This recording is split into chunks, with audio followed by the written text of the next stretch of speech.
It's been pretty fun going back and revisiting the set from 2019 because you can really feel. I started drafting a lot more in Midnight Hunt and Crimson Vow, and the set just feels older, right? I mean, like, I know it's from 2019. It's not even like a vintage set or anything like that, but you can kind of feel that they've taken the game in a different direction than where they were going with Throne of Eldraine.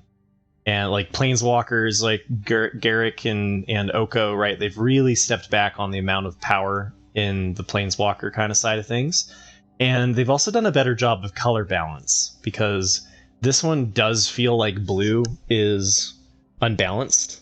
But because it's unbalanced, the nice thing about draft, and why I like it more than constructed, is that there's a natural balancing. If something's really broken, like Rakdos in Lord of the Rings, then it becomes overdrafted and then doesn't fire as well, right? So it's kind of tricky to navigate, though, because blue is like, I want to be blue, but it might be a trap, and maybe we should lean some other direction.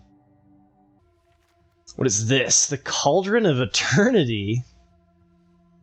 2 less for each creature card in your graveyard. Whenever your creature you control dies, put it on the bottom of its owner's library. Wait, so the only way you can get creatures in there is milling it. Pay 2 life, return target creature card from your graveyard to the battlefield? What?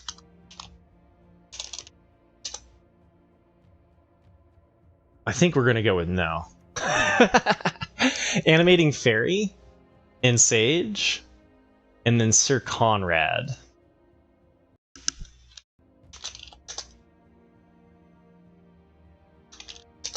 I think you could go either way, Fairy or Conrad. I'm gonna go with Fairy because, like, blue, and we can maybe do the blue thing.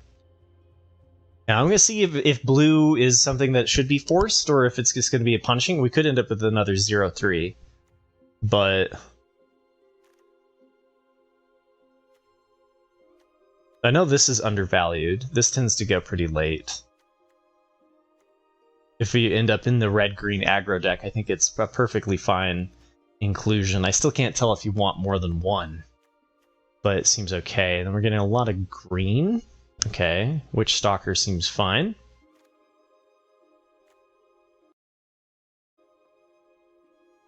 Who's your favorite person to watch on YouTube, Zandark? Is it like Convert Go Blue or Covert Go Blue?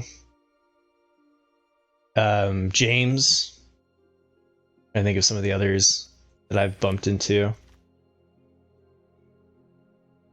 All right, so blue's already gone. Okay, so blue is feeling more and more like a trap.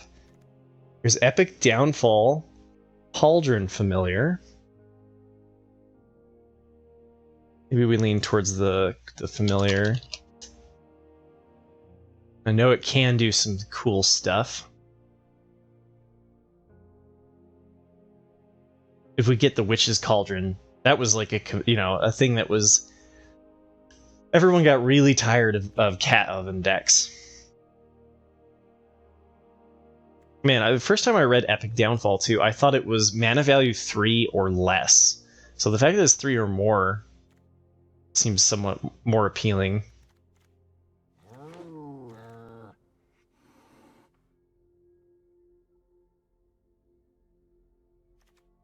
Well, we could end up in Simic. Simic was trying to do some sort of ramp strategy. The gold cards in general are kind of interesting. It's not a signal or anything. Even though it's pick 4, these tend to go pretty late. We could just take the Runaway Together and the So Tiny. But I think I'll take the Pixie and explore a little bit. Yeah, because blue is feeling too contested to just be mono blue. So now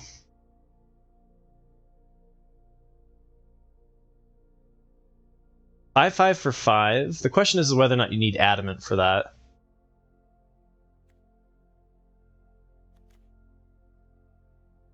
Create 3 2/2 green bear tokens, or it's a 1/2. Whenever it deals combat damage to a player, you may sacrifice it when you do destroy target artifact or enchantment.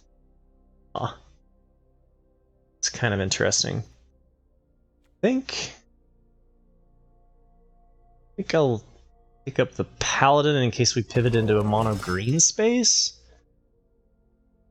Other than the uncommon. Certainly a tricky situation. There's all that glitters. +1/+1 for each artifact or an enchantment you control. I do want to try the blue-white enchantment deck at some point. And maybe we end up in that spot. Since we're not really seeing any clear green signals or anything. Oh, you've watched Jim Davis do Bronze to Mythic. Nice. Yeah, I love Jim Davis. Fellow fan of goblins. Yeah, have you ever watched their? They have a recurring series every called Mog Mondays, and they go through and play like the historic goblin decks and things like that. Super fun.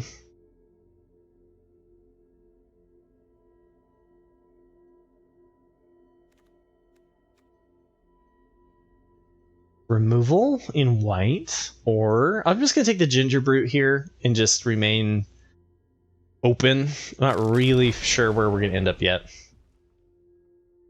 Alright, we've got two of these Paladins. There's also a Dwarven Mine.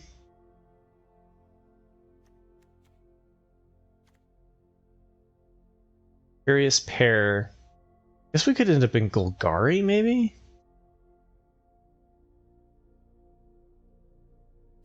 I don't know if I should be taking this many 5-drops.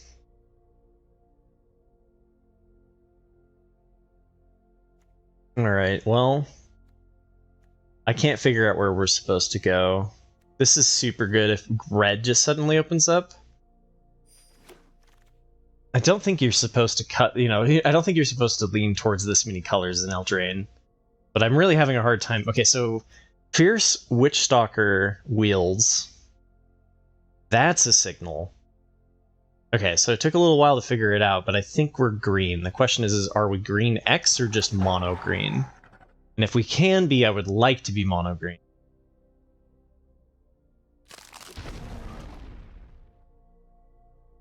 And I don't know what green white was doing. Flinging Giants is always good. There's a green-red giant that you can cast for 4 and then fling it for 5. Sorry, a 5/5 for 4 that's split between green and red. Alright, we don't want this, I don't think.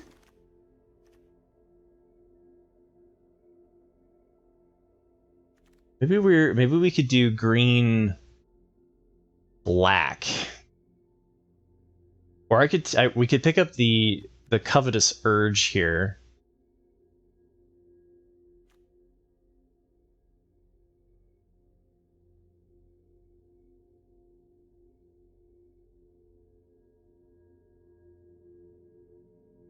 Swayze is your favorite though? I haven't seen Swayze. Hello Good Game is good. Yeah, I bumped into them. Sonio does it completely silent. Oh, that's kind of fun. So it's just gameplay with no commentary whatsoever.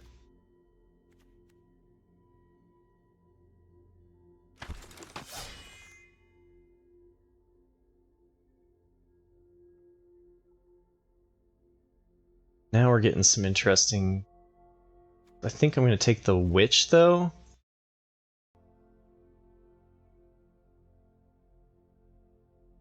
We could always take the Dummy. This is, like, good blue. We just didn't see very much blue in Pack 1.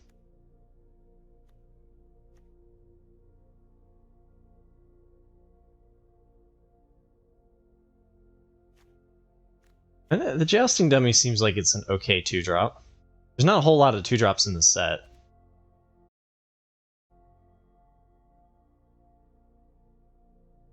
There's a Searing Barrage, but I don't think we picked up enough red either. So it's definitely between Witch and Training Dummy for me.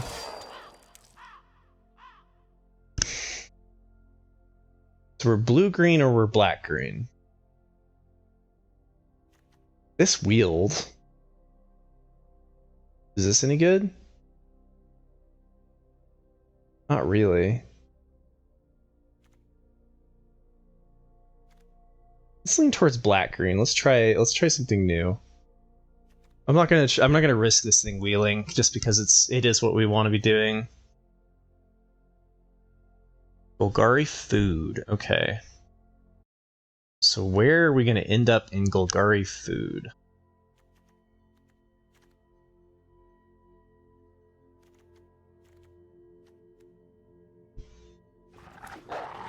Probably don't play the Mana Leaf Pixie. Yeesh, maybe we are supposed to be Simic. Nothing good here.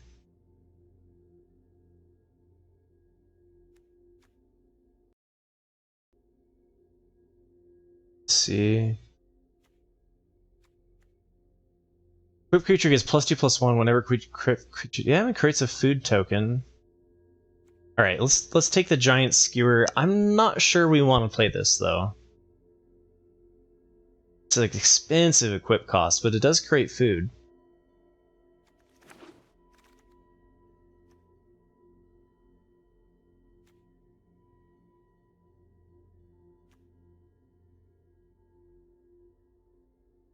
Adventures draw a card. That's kind of cool.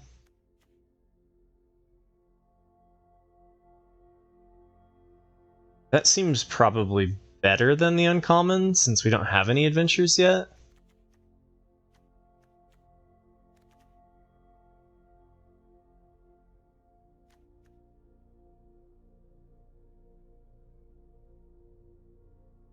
What was the event? Maybe team. Oh, team were red, green, blue was the adventures thing, right?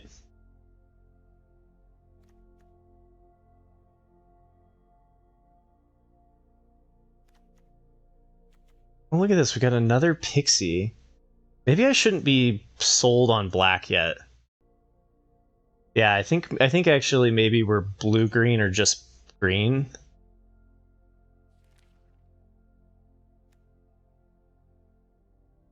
Okay, this has been a tricky one to navigate here. I do think with two Mare Leaf Pixies though, then we're just doing that. Try to be green maybe.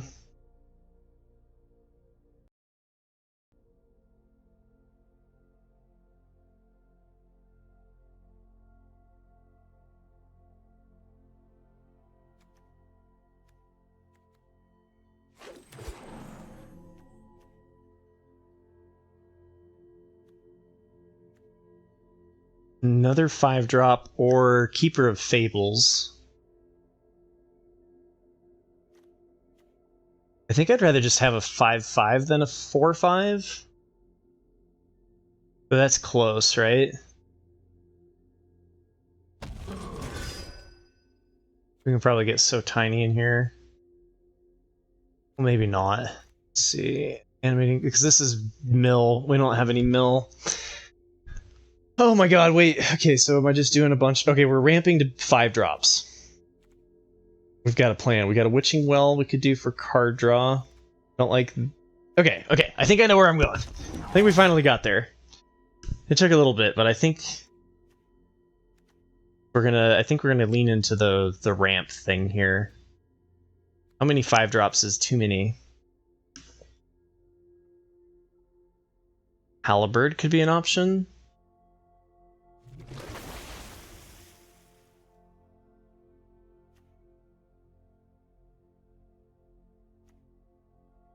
Griffin? Nah. I don't like... This is just a crap card, even if we're going to 5 here. Okay, we'll take this.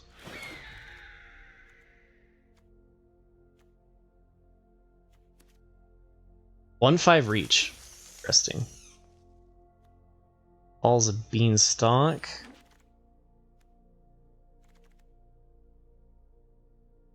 Dorvo, Lord of Garenbrig. Yeah, that seems good.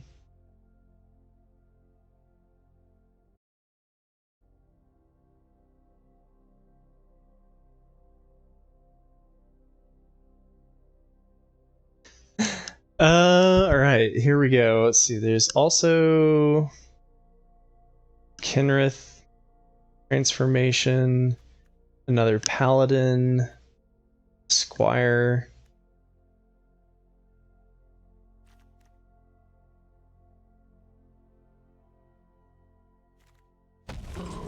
Guess we'll bring in the spooter. You know, it's probably one of the earlier ones to cut.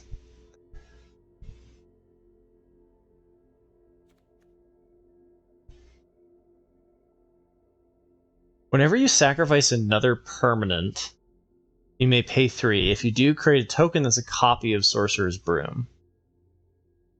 Are we sacrificing stuff? I don't think we are.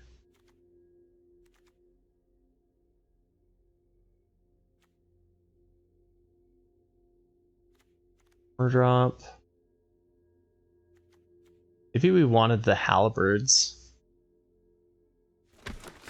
I know that Isaiah's a big fan of the halberds. Oh, it's got food synergies. Okay, maybe I was supposed to take the broom.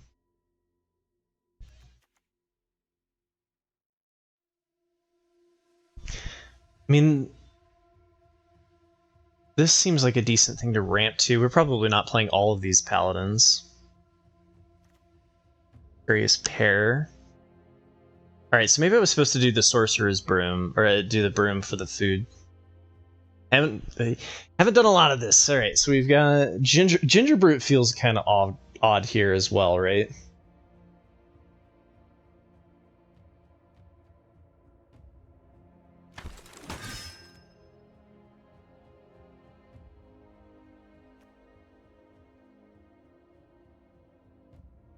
Okay, now it feels way less odd. Non-human creature gets +1. So this is a 2/2. So we could be sort of aggressive. I can't figure out what we're doing yet. Definitely floundering a little bit. Maybe fairy. Monitor feels kind of eh.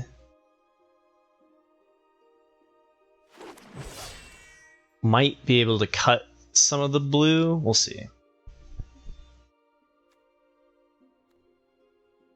I don't think we're doing the draw thing. Although one thing of draw is okay. Oh man, we would have had the Witch's Oven. We would have had the Witch's Oven black deck. Right? We would have had the familiar.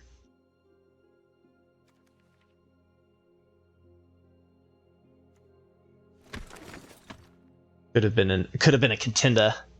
Alright, so we've got some early aggression now. Another paladin and then another intruder. This is fun. I haven't gotten to do green yet.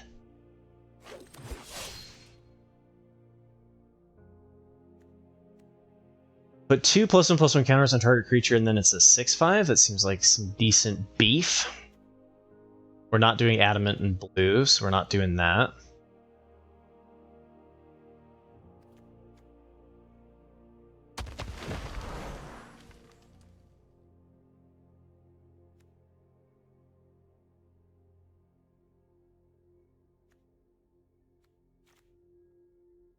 I don't think I'm going to play this. I don't even want to play this.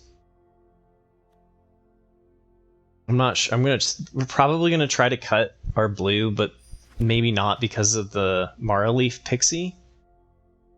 So we'll see. Nice, we wield the transformation. I don't feel like we have a whole lot of interaction, so...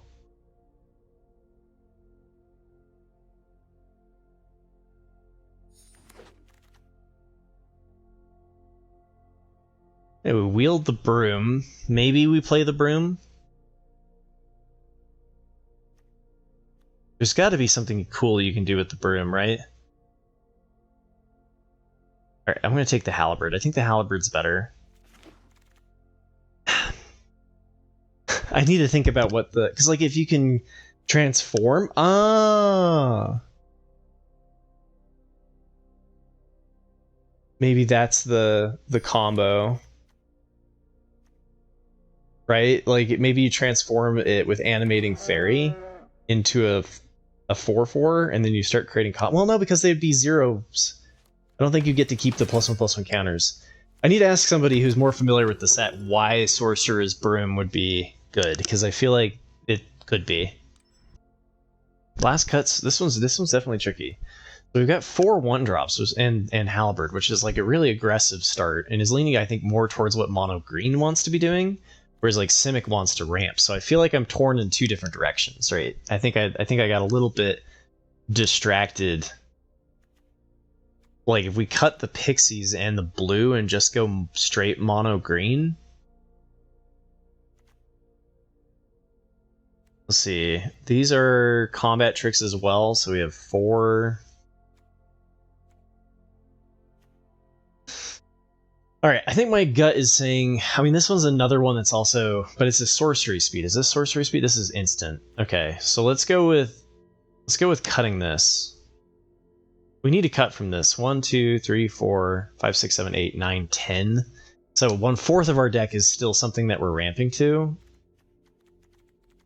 Could be very awkward.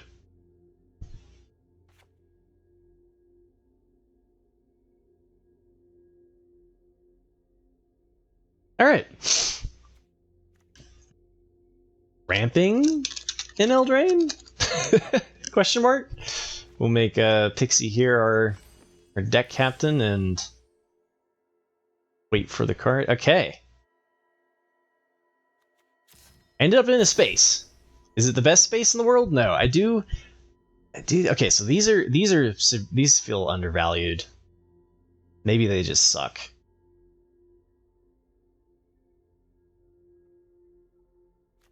Definitely a question mark. And then Yorvo, I'm hoping we can get on turn 3. Because 1, 2, we have 3. We're basically running 12 forests, which I think should be okay for Yorvo. Still a little under, right? It's definitely good for this double pip, though. And then animating fairy on the food might happen. Otherwise, we're just playing this out as a Wind Drake. But even a Wind Drake that has a Halberd on it can do some stuff. Maybe I should have picked up more Halberds. Anyway, let's give it a shot and see how it goes. Target non-creature artifacts, but we do have the food on 4.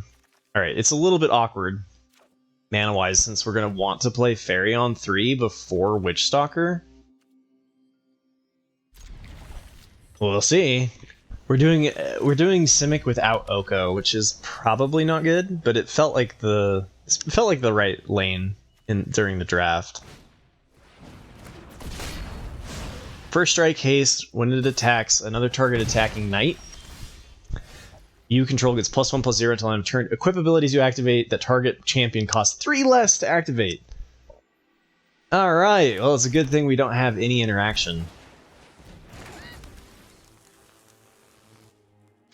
First strike, we're not going to block. Now, we either do the Monitor or we do the Halberd. I'm kind of leaning towards the Halberd, although trying to race the Black-Red Knights deck doesn't sound super fun.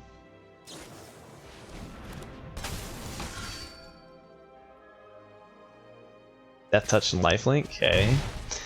So, when this attacks... It's +1/+0, making this a 4/1.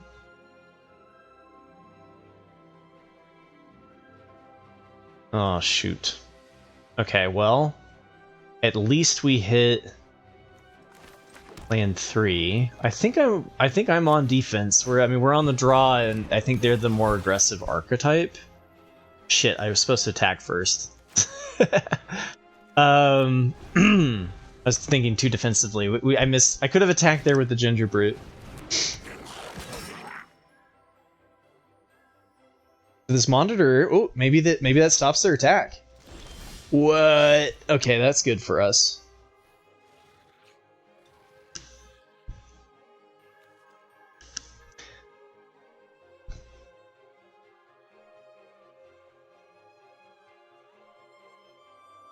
Well, maybe we do that on the flyer and just like forego the food. Doesn't feel bad. Great, but behold my Wind Drake.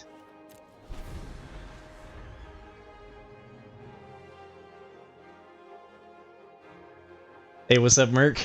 Yes, untap the untapped creature to assert dominance. Exactly. Aha! They're stuck on lands. Those fools!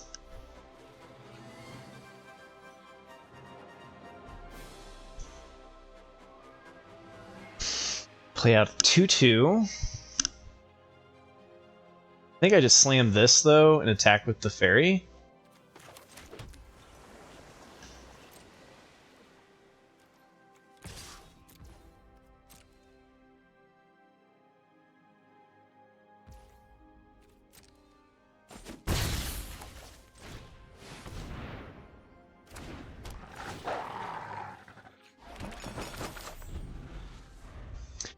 Yeah, they're stuck on 2 lands is a bad place to be. What's this? Colorless or Mardu to cast a knight or equipment spell.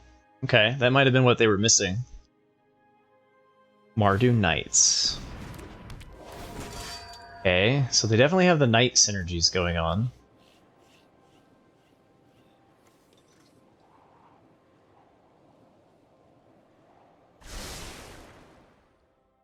If we draw a land, I think we just slam this, even though this is just not that part.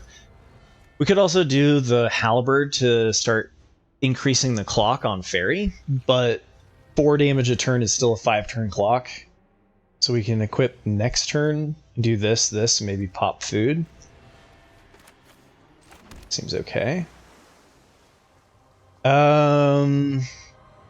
have reasonably good blocks on their attacks. If we also attack with the Witch Stalker, which right now trades at least for a 2-for-1. I could equip the Halberd on the Witch Stalker.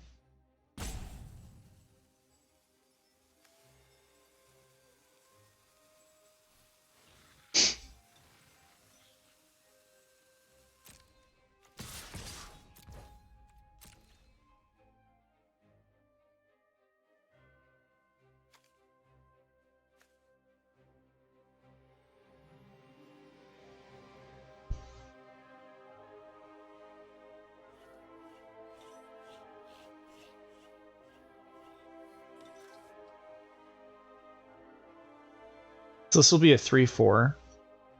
Blocks the 2/3 well.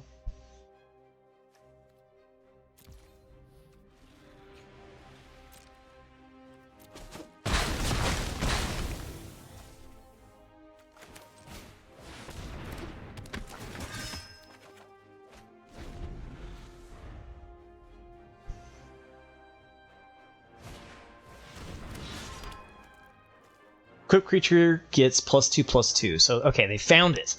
They found their stupid lance. Okay.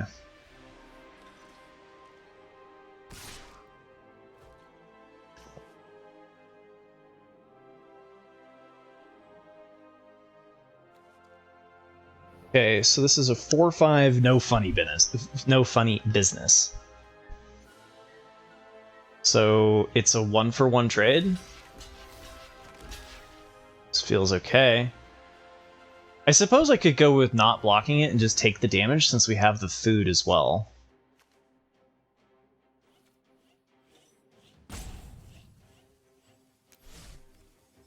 Actually, I think I will. So they can equip... Oh, but they can equip for free. Lol, I can't do the adamant. What's up, Spaceman? I'm doing well, thanks for asking. We only have 2, so... Halberd on the ferry?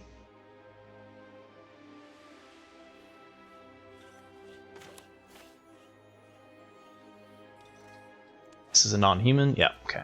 That is a human, can't do that.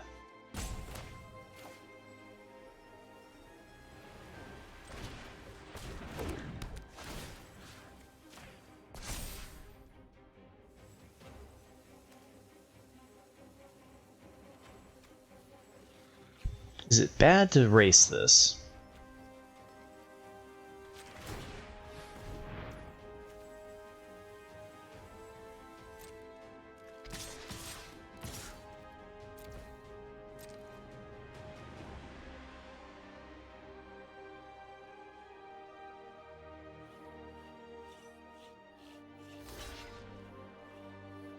Reading some Magic the Gathering lore, that's always a fun time.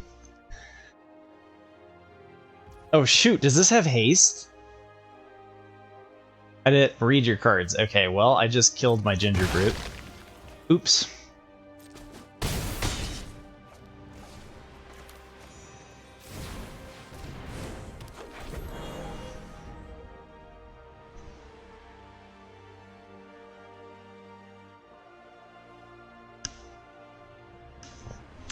So if I had equipped it to the Ginger Brute instead, then it would have been a 3/2. And we'd have done 3 more damage, and then we could have always equipped the Halberd up to the fairy to push for lethal.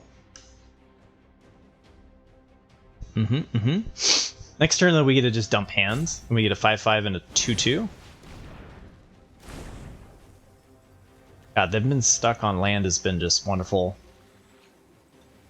Death Touch and Lifelink. Okay, so they get the Lifelink. That could be relevant. This is the first game of the day in Simic Ramp. I'd say it's going okay.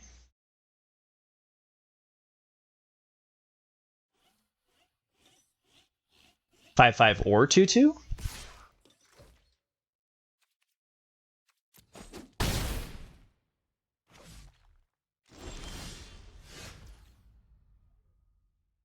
No, this can tap for mana of any color. Oh, I gotcha. This because it costs 3 green and we won't be able to play the tracker.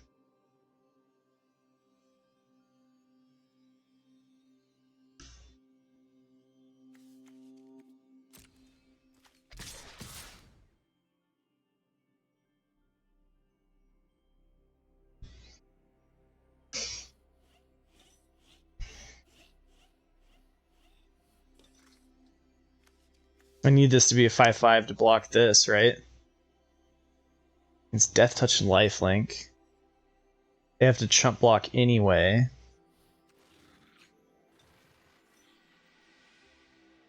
Could go here.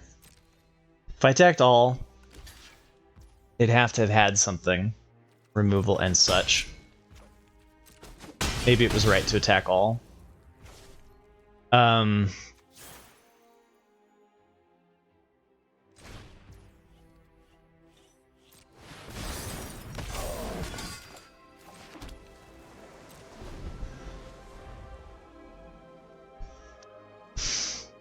Dun, dun, dun.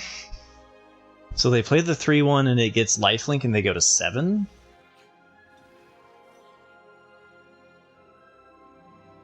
And I can pop food.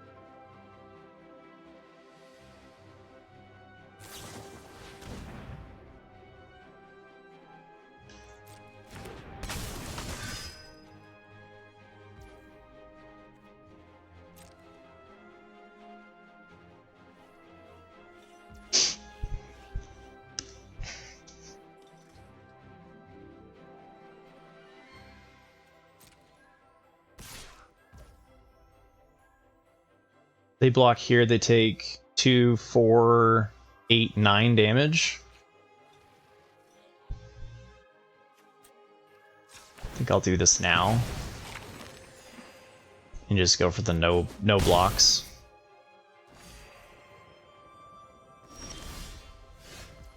Alright, show me what you got, right?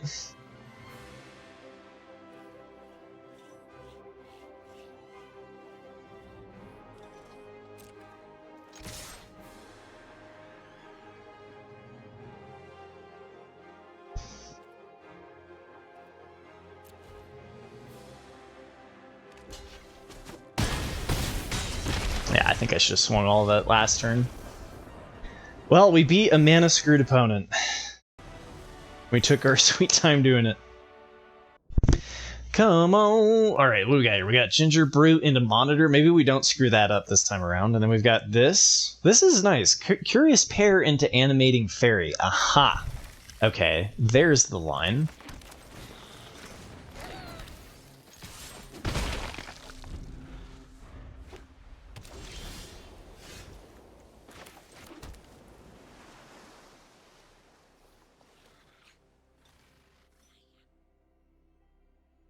This is a better 3-drop to get the food token out of it.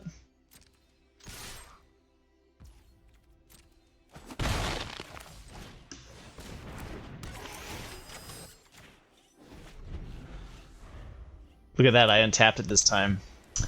I know you're impressed. I know. It's hard to be this good at Magic, you know?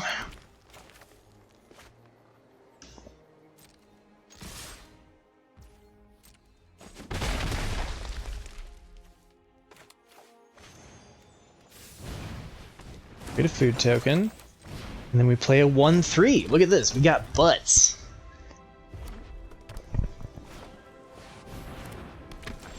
Knight K. For 5.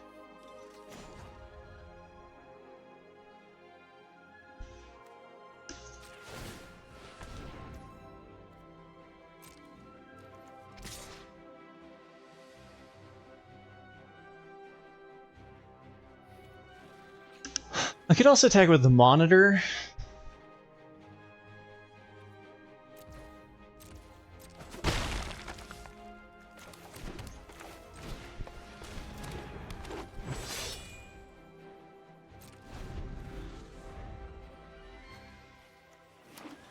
Maybe we'll... I mean, we're about to hit into some 5-drops that will maybe refuel our hand. Fires of Invention. You may cast spells only during your turn, and you cast no more than 2 spells each turn. You may cast spells with mana value less than or equal to the number of lands you control without paying their mana costs. Whoa. Okay, that's not good. You can cast spells only during your turn, and you can cast no more than 2 spells. So they can cast a spell right now. Oh, and then that frees up their lands? And that makes it so they can do the Cauldron. That's really cool. Alright, Ling Ling, I see ya. I see what you're doing. We can just slam a 5/5, or we can do this. Draw a card if you do discard a card. I think I like the pressure more. Let's see.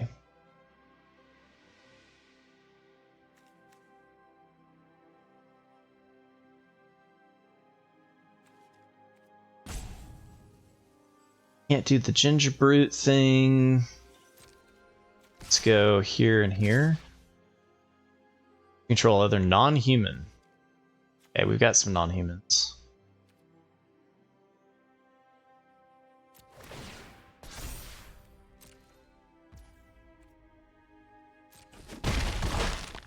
So I do this because this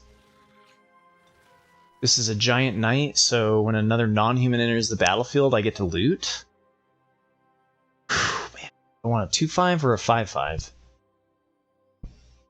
They're gonna have some big scary stuff coming down. I think I want this.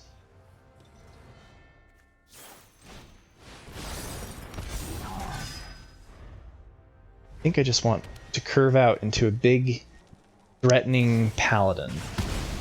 Okay. Dang it, I should have played Sage of the Falls. Maybe that would have drawn the removal.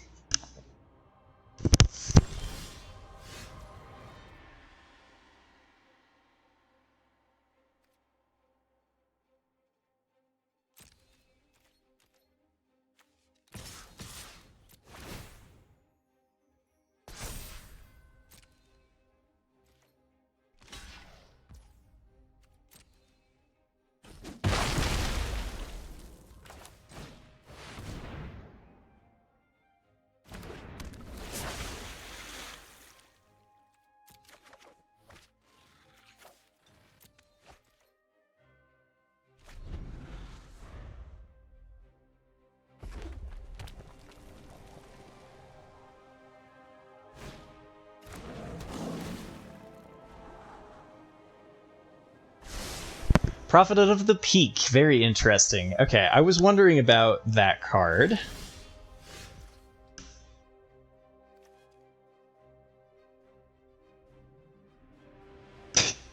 We can just make it into a 3/3?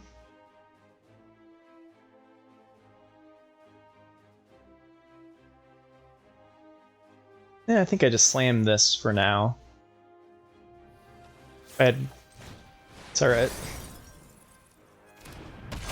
And then... Sure.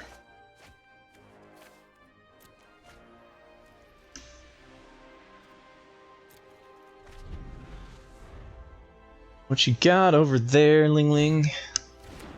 What's this? Resolute Rider. Gains lifelink until end of turn. Gains indestructible until end of turn?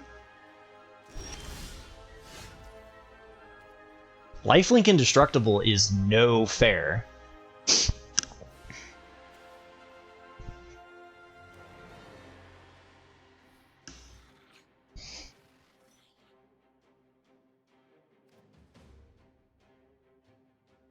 This is a 2/2 flyer. That could close out the game okay. I think I'm going to go here.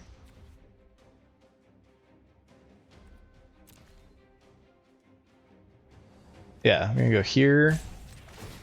This doesn't have haste. This doesn't have haste.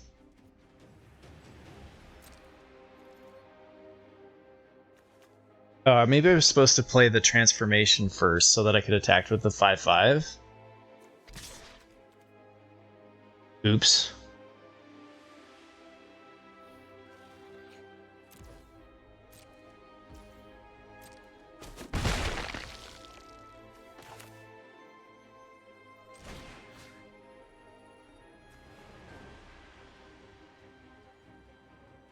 Yeah, I think it was.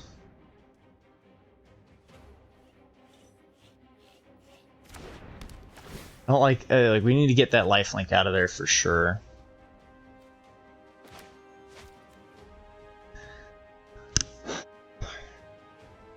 Alright, food token. Or we could just loot that away. See if we draw something better.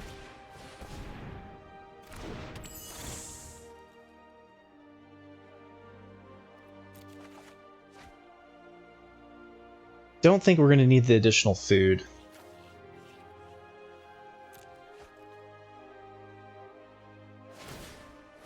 Okay, they just killed the pixie on sight. That makes sense. Yeah, I was supposed to do that in a different order. But I guess this way so if I had done the transformation first, then when I played Paladin, they could have blocked it and used Cauldron to remove it, and then I would have had a 2/2 flyer. Alright, well, let's see what we draw here. Sage of the Falls has actually been pretty decent here.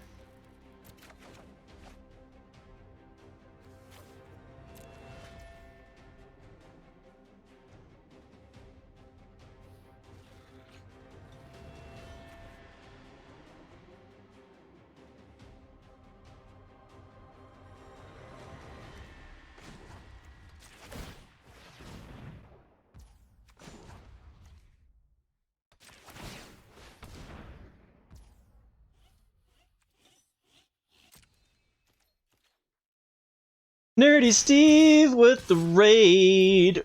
What's up, Raiders? How you doing?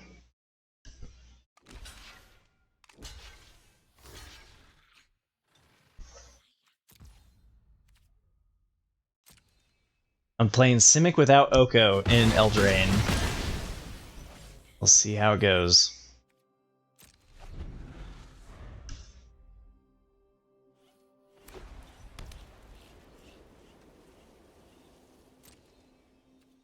Playing against Fires of Invention, which makes it so they can't play spells on my turn, which is fun.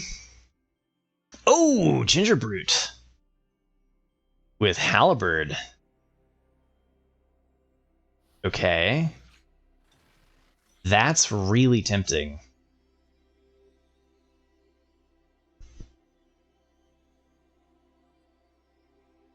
Attack, attack, attack. Play this. Yeah, okay, so we're gonna do this.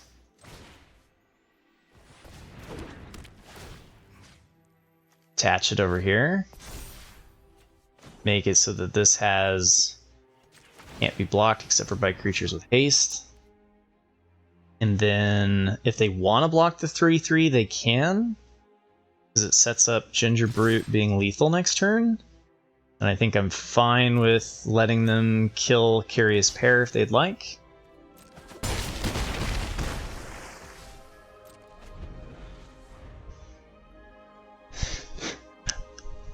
Would you say Lord of the Rings is a more tempting format? Because of the ring tent? Nice.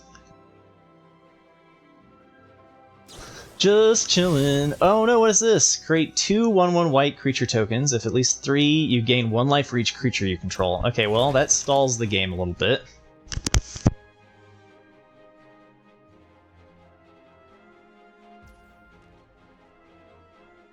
Where's the big bad evil bomb that they're gonna kill me with?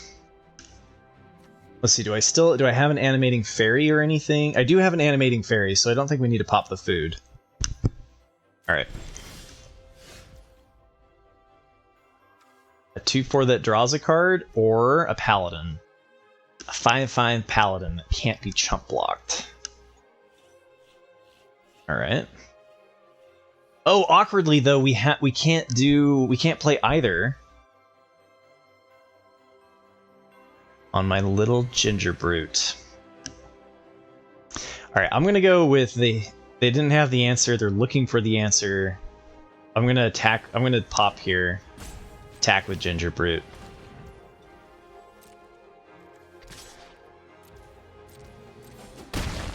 And pass. Give it, because like it's a clock. It's a clock. We might fall behind a little bit on the board. Oh my god. Okay, tap 5, tap target creature. Okay, well, they had the answer.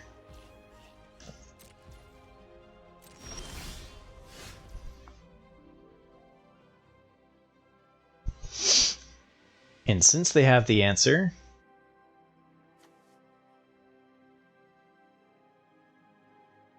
really no advantage to making them tap the 5 and do it. Just treat it as they have an answer. So let's go with making them chump block with Resolute Rider the next turn.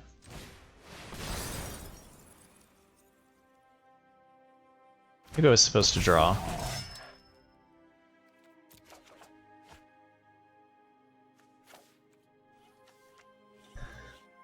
These are also good. I'll just discard the lands. We'll get through our hand eventually.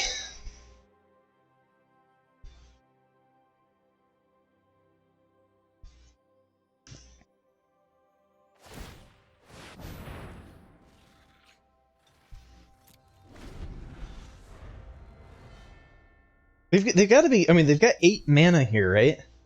So like, they're gonna hit a big ass bomb, and we're gonna lose. Okay. Nice games, Ling Ling. All right, show me the way, Cord.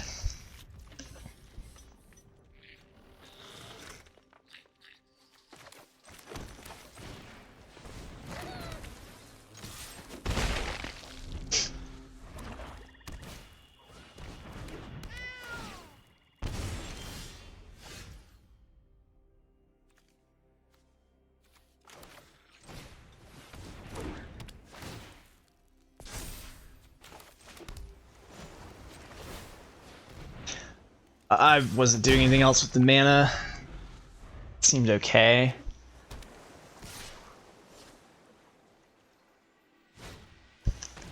Oh my god, Cat Oven on 2? Nice.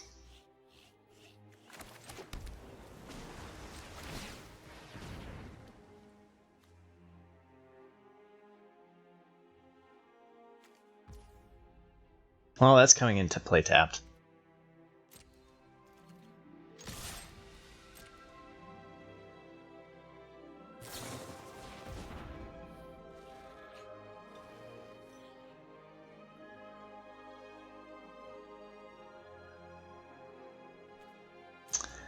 That ain't great.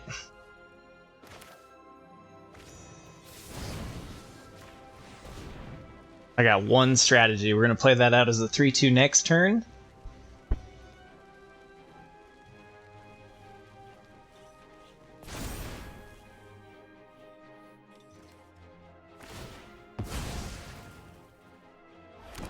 Stupid cat oven. It's disgusting. It's disgusting.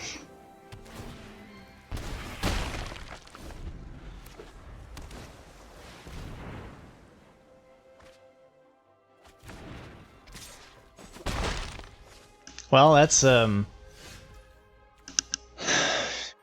you control 3 or more other forests, that just ain't happening.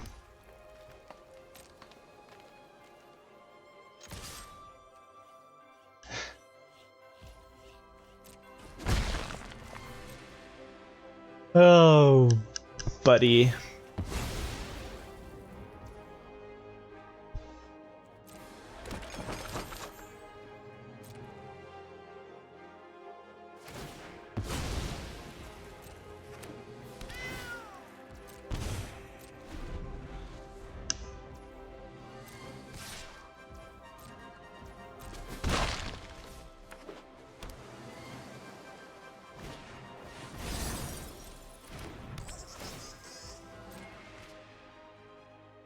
Yes, this is a good deck. This is a good deck.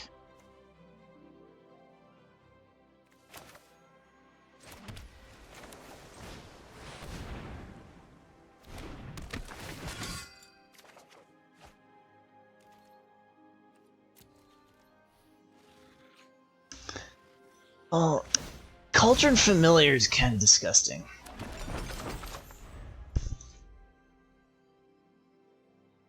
Cat Oven. Operation Cat Oven is a go.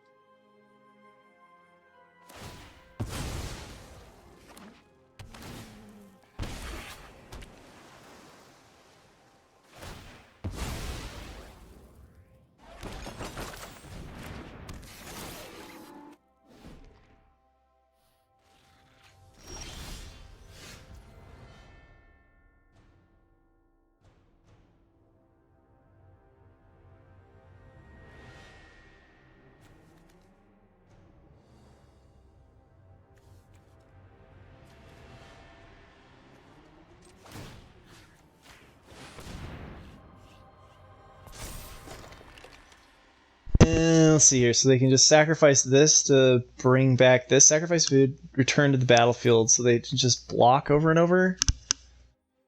Oh, it's disgusting. Okay.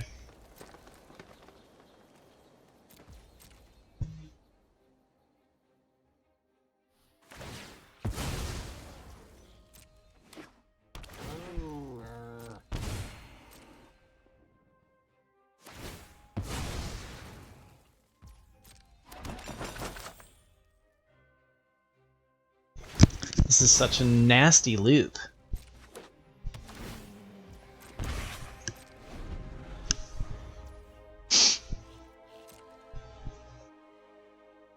Attack with the flyer. I can't do any damage. I'm flooding out over here. I really need some of my 5-drops. That is better. No real reason, they're just gonna loop it, so at least this is more of a reason.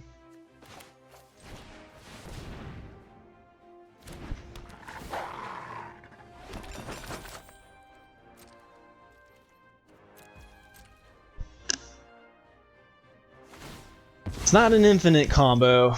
It is, you can make it an infinite combo. But it's an impossible combo to attack in against because they just chump block and sacrifice it and block, and it's just terrible. So we're playing against Court of Calls, who's an excellent streamer. Alex, I'm not sure if they played in the Pro Tour back. I don't remember when they played, but they are a really good Magic player and not new to Eldraine. This is my 4th draft, and so it's always fun getting beat up by Alex. And yeah, it's definitely not looking great.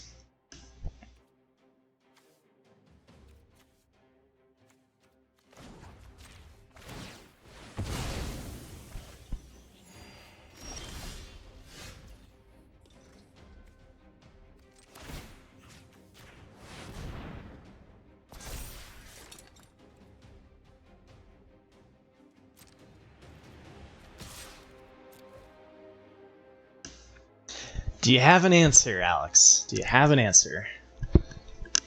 At least there's trample. Yeah, Cat Oven is ridiculously hard to see your opponent play because they played for like turn 1 Familiar, turn 2 Witch's Oven, right? I mean, like first 2 plays was Cat Oven. So F.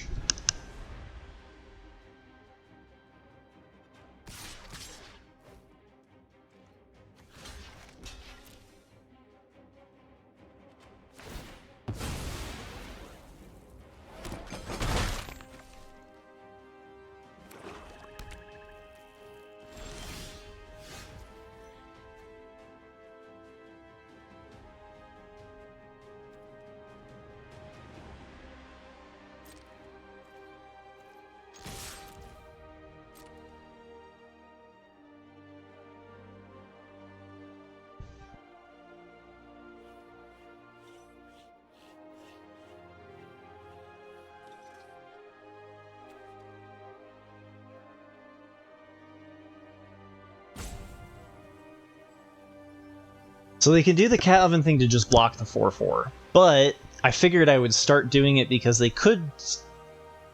Maybe I wasn't supposed to attack with the 4/4 actually, because now we're open to a lot worse attacks. That might have been a mistake on my part.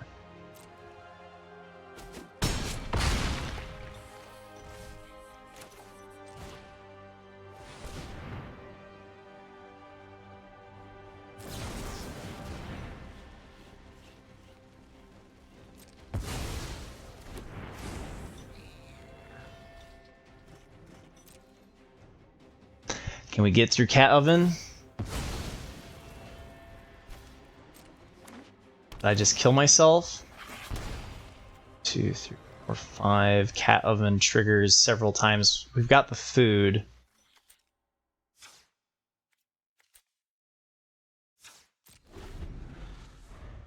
HP. I think we're gonna be okay, but they can block Stalker entirely with Servant and Monitor.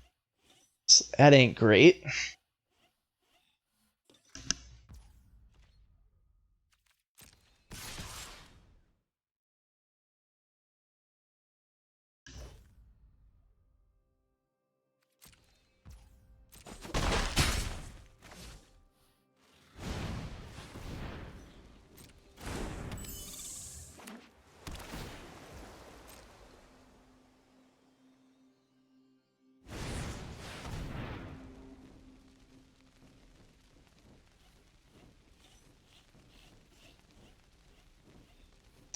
Gains flying until end of turn. If I have 2 or fewer, okay.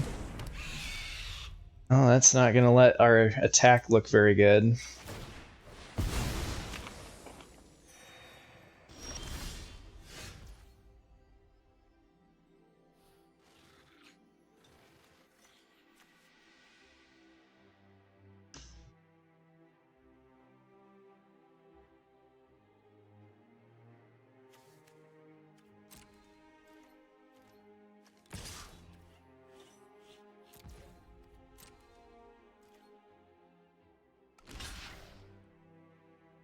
Oh, dang it.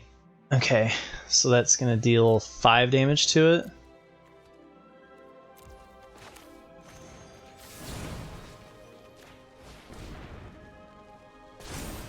Doesn't get both. It would have been nice if I hit 9.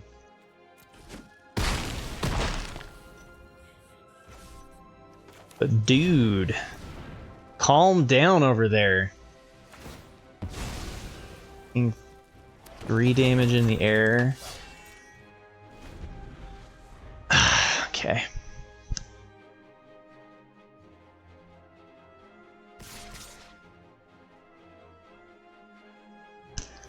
Six, 7. Okay, so we take. Are we dead next turn? I think there's a chance that we're dead next turn.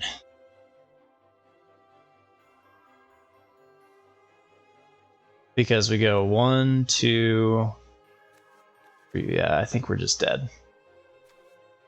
This is a good game.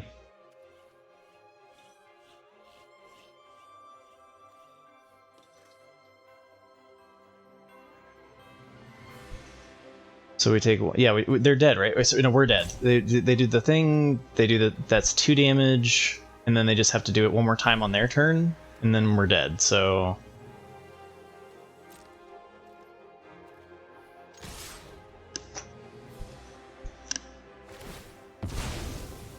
And they could always sacrifice the food to stop the loop. But yeah, we're dead.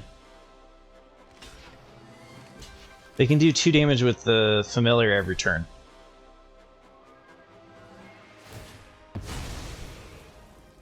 So it's 3 in the air, 2 this turn from the familiar, 2 next turn. So they have a total of 7.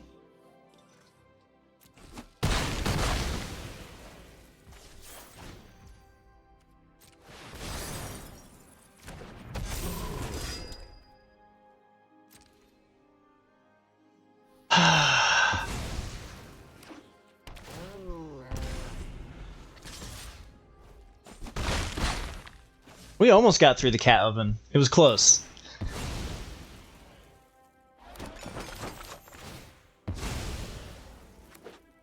Oh wait, could they have only done 1?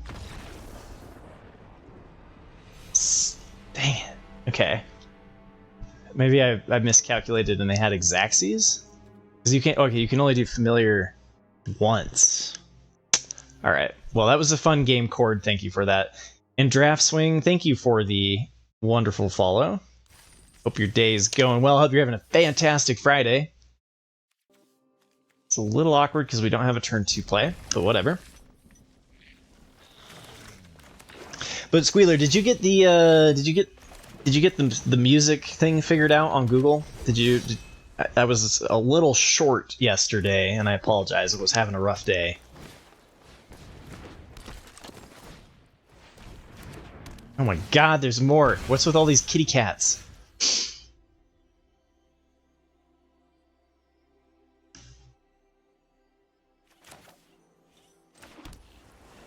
Ginger Brute. Tempting. Probably just... Oh, this triggers it as a 2/2. Aha! We could have done the combat trick. But this way, they have to give me both. Alright. I like it. I know, I'm like traumatized by the cat. Like, no! Why are we up against the kitty cat again? Now they're gonna do a turn 3 Witch's Oven? Okay, at least there was no Witch's Oven. Equipped creature gets +2/+1 whenever this equipped creature deals combat damage to a creature. Create a food token. Oh, it's only when it deals combat damage to a creature, so it encourages racing. 2/3. We just take 3. Oh yeah, this seems fine. This seems fine. Let's just develop the board. And Halberd unblockable damage is going to be pretty nice.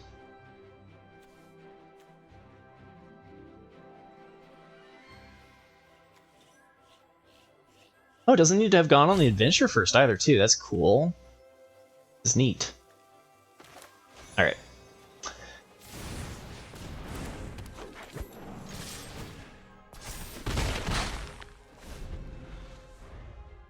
Equip. Do it. Do the giant skewer. If it was whenever it deals combat damage, period, not just to a creature, create a food token, that's what I thought it was. But the fact that we can just kind of let it go through for 3 damage is not... Oh, or they don't... Huh. Gotcha, they can get the food token from it. Okay. I didn't think that went through. What do we want to do this turn? What do we want to do this turn? Probably just slam our Discerning One. Combat tricks to save anything. We don't really need to save anything. We can just attack with the 2/2 here. Raid for Cauldron. They get to bring it back. It's fine. Pretty sure that's what I want to do. Could also just slam a 3/2, but... They get a food token out of this. They can use to then bring back the Cauldron Familiar. Okay. It's interesting.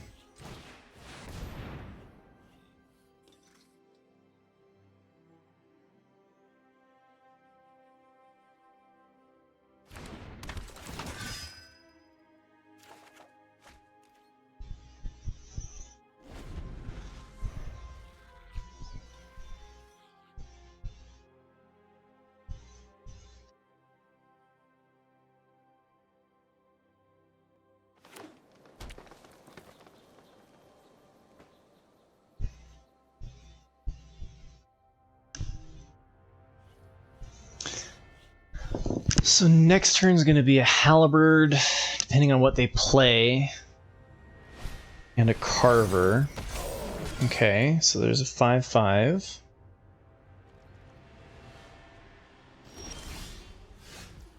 And they're tapped out.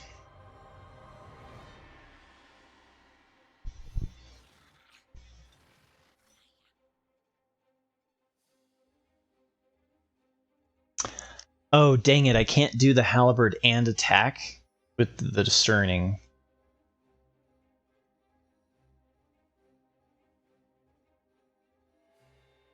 We're looking like a really good turn for combat tricks, though. So, tap blue. Give this so it can't be blocked.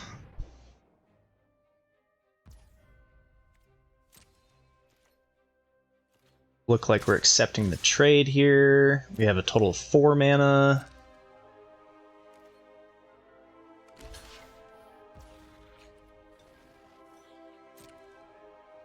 Oh shit, I was supposed to give it +2, plus what did I just do that for? Oops!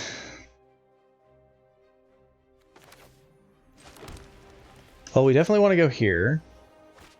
Oh, that was terrible. That was terrible. Why didn't I give it +2/+2? My brain just farted. We could have used a 2-cost combat trick to trade for their 5/5 and kept our creature on the board. Oh, F. Alright.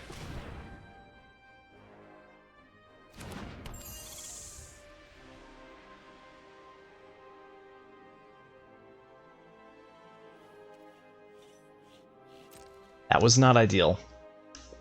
Whoops.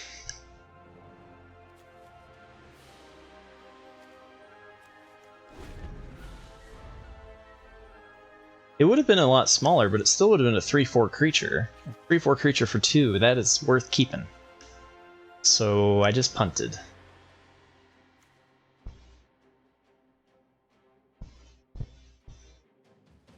But we're going to start, I mean, we've got a fair amount of damage in hand, right? We have 6, so we can go here and here if we draw land.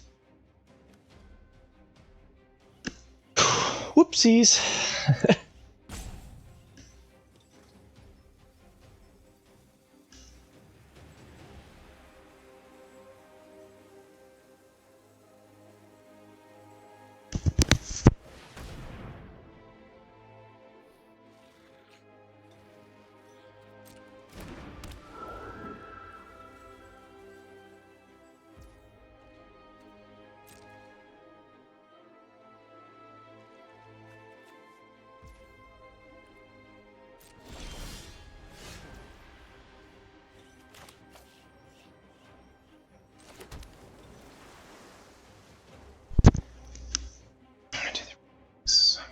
Okay, wait, so I'm short 1.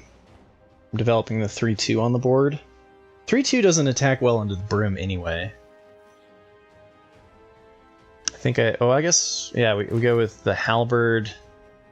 Just start pushing damage. It's okay if we fall behind a little bit on the board, I guess. And then they've only got green. Oh no, they've got black. Either one could end up getting removed here.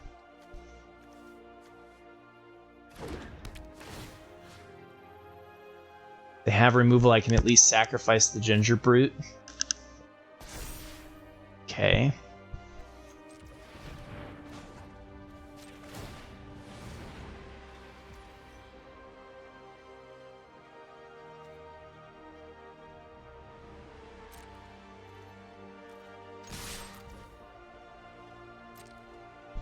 I still can't believe I didn't save my 3/4. What they got over there? They're just popping food?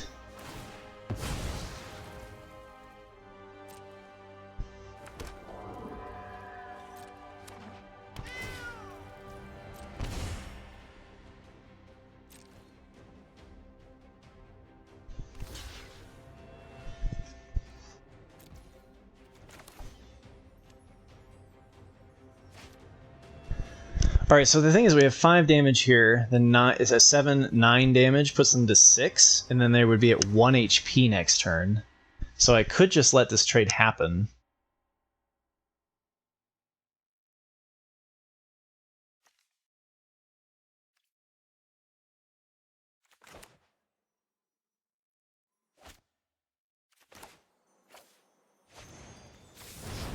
supposed to do this last time anyway.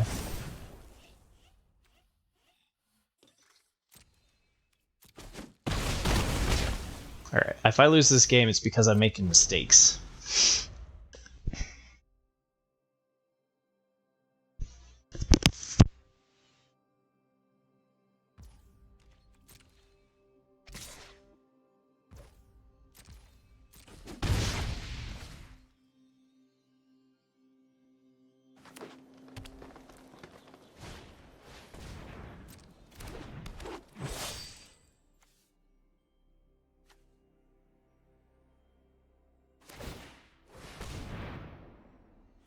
That's particularly brutal, Darkstar.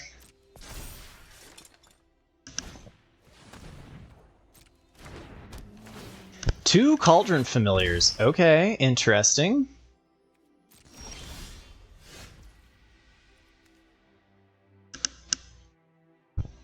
Create a food token. Okay.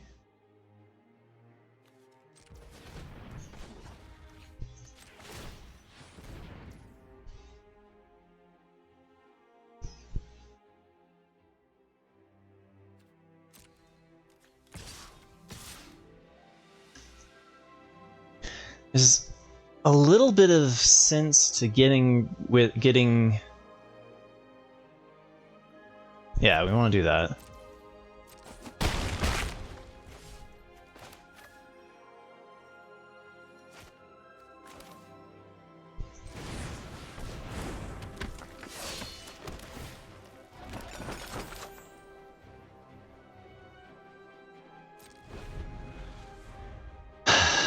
Could have done the trick right now to put them at 4. See what they're...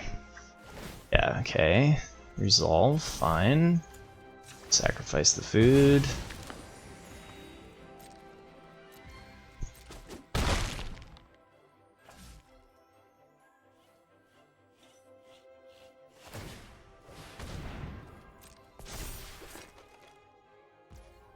Let's see what their last card is. We may have the lethals. Technical term.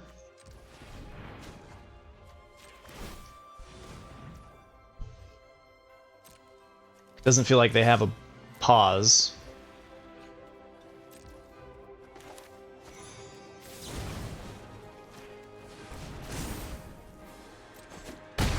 Hey, we got there. It did tap funny though. I would have liked to have the 3 green for Adamant, so whoops, there was a little bit of an auto-tapper mistake there. But hey, we made it to 50%.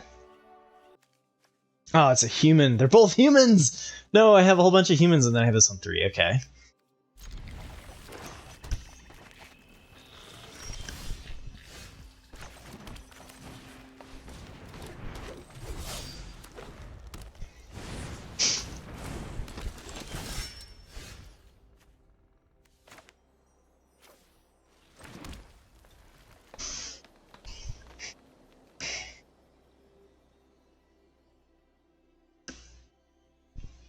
No way they block this, right? Guess I could hold this up to combo this?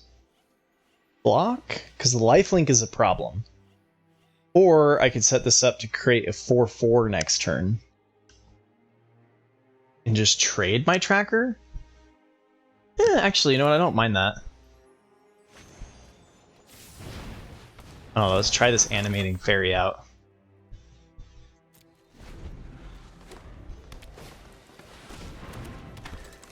Ooh, okay. Whenever this attacks or blocks, create a food token, sacrifice 2 foods, draw a card. That is dumb. The 2/2 is not going to block or attack well into the 3/3, so I feel like that's an easy block.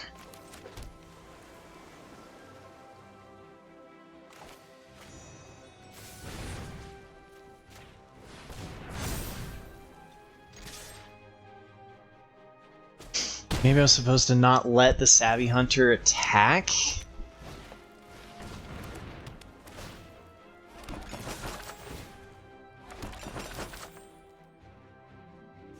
Oh my god, what is this combo? What is this garbage? Trail of Crumbs lets you sacrifice food and then tap 1 to look at the cards? Hey, what's up, Mad Moses? Thank you for the raid. How was your stream? Greetings, Raiders. We just played against Court of Calls, or Alex, and this is some bullshit. Okay, so create a food token. Whenever you sacrifice a food, you may pay 1. If you do, look at the top 2 cards of your library. You may reveal a permanent card from among them and put it into your hand. Put the rest on the bottom of your library in any order. Okay. So we could ramp with Pixie, but we kind of missed that opportunity. It's a little bit late. I think we just go with Stalker. I think I just go for attack. Play a land. Play my 4/4. And be like, have at you. You were great at drawing lands. And what's up, Wilder? Happy to see you back. Alright, this is some combos here. Atheson has got a really good Golgari food deck. I'm not feeling super stoked about it.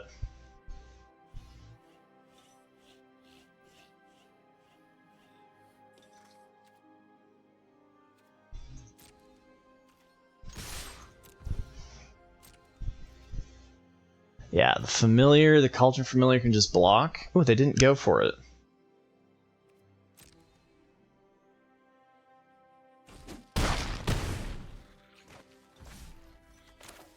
Okay.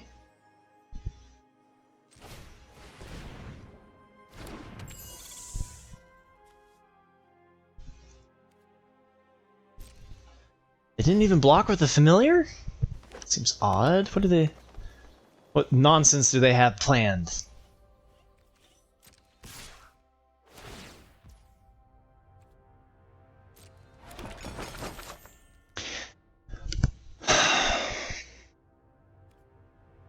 They're completely untapped and they have 4 lands.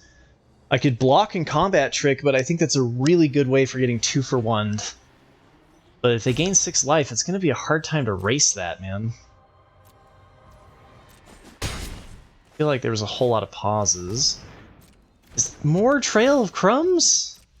Well, if I wasn't going to block, then I probably shouldn't have. I should have just played the Curious Pair.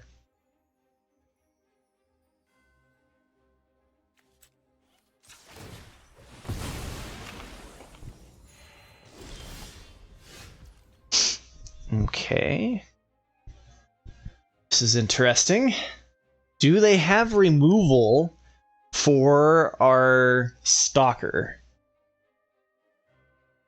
Because we can make it into a 6/5 trample and then give it +2/+2. They can gain 4 HP. I say we make them have it. And if they got it, they got it.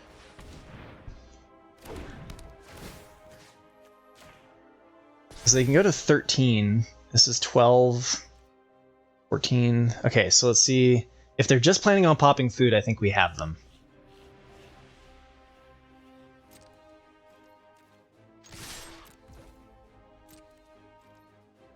Oh wait, no, they blocked the 4/4. So I can go with +2/+2.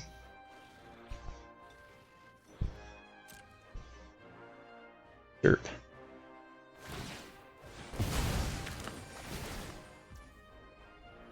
Maybe they pay the 1.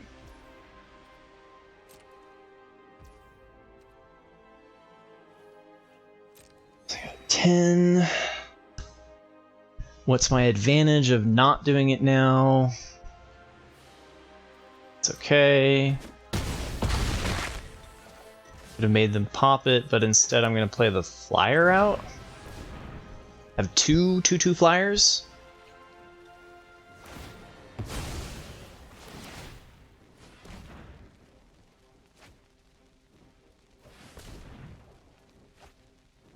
It's a lot of dig.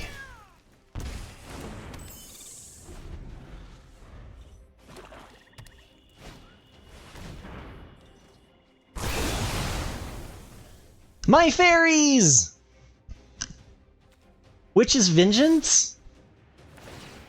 Yay. Okay, so they're at 9.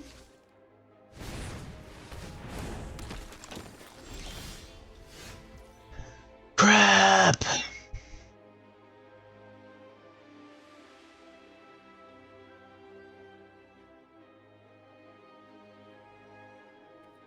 Okay, so no, they're at 6.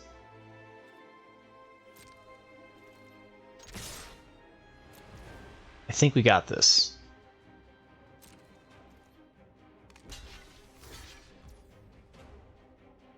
Are you legitimately going to go to 2 HP?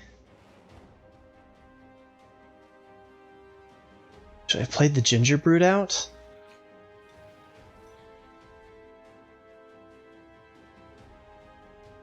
Wait, if I had played the Ginger Brood out, I would have had lethal if I'd done the Ginger Brood, right? No, I missed lethal.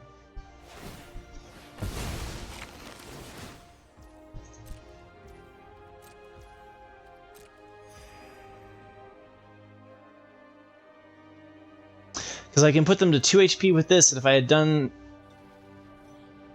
that, I'm sorry, I could put them to 1 HP with that, and Ginger Brute would have been lethal.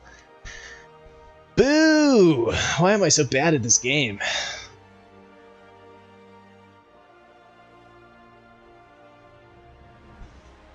Okay. No, because they can sacrifice the cat to gain life. Maybe we wouldn't have had it.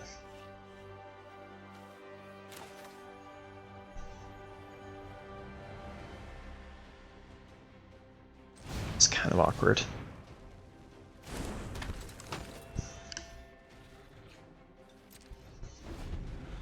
Alright, well, they've got lots of dig. Missed lethal feels bad.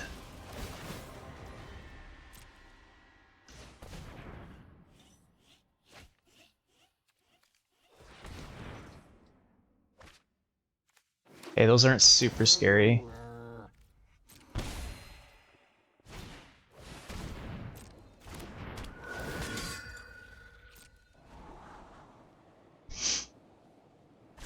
Two again, huh?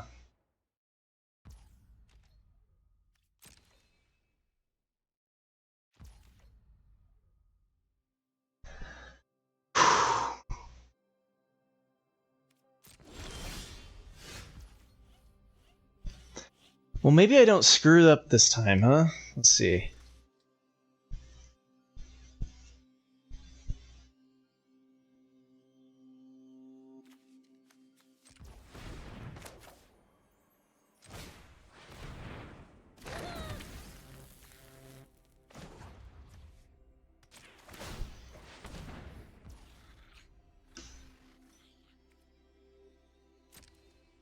I should really do the math.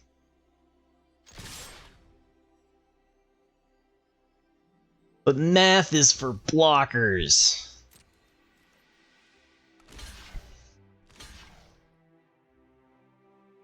Okay. Done. Resolve. Steals 2. Oh my god, they go 3 HP? But I do wipe their board.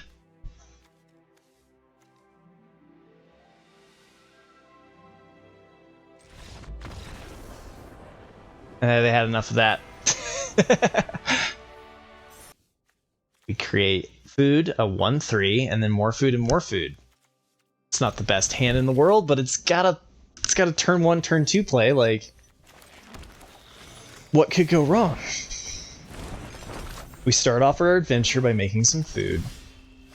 Then we draw the best card that we could, so that we could ramp into our 4/4 on 3. Woohoo!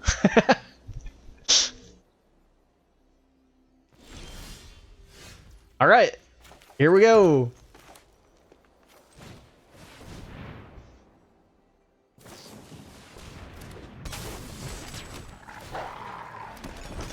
This would have eaten this. What's this do? Whenever a non-human creature enters the battlefield under your control, you may pay X when you do put X +1/+1 counters on Wildborn Preserver. F. Well, okay, I'm definitely going to offer the trade here with Pixie. That seems fine. Yeah, if they give it, 100% because we can play, right? I don't even play the land out first. I just go, show me what you got.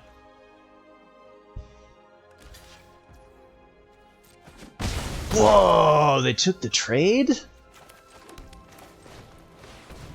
Absolute mad lad. Maybe they don't have a whole bunch of non-humans? Maybe they have a way to bring it back?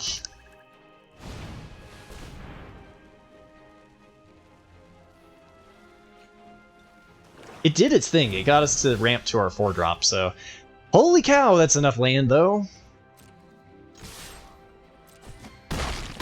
We do have... I think I'll play out one more land, and then we're just gonna hold them. Because we do have that guy that gets bigger, better, more cards that we have. And we have the 3 adamants. Oh joy! A 5/5 that stops us kind of dead in our tracks.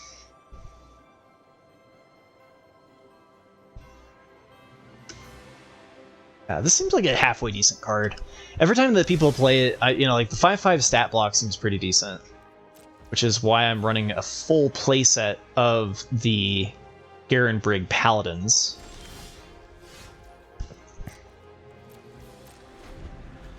Alright, that's enough land.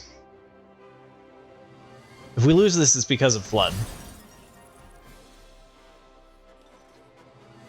If this was 3 enters with a +1/+1 counter on it, fine, it's a 4/3 menace.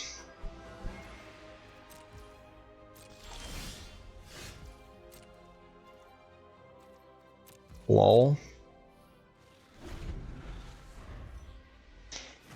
It's too bad. Literally, like, anything and we would have been okay. And we just drew lands.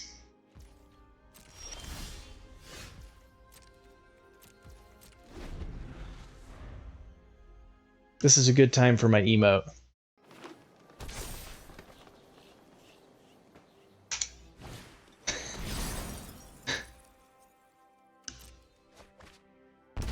We could have attacked them and hit them for 3.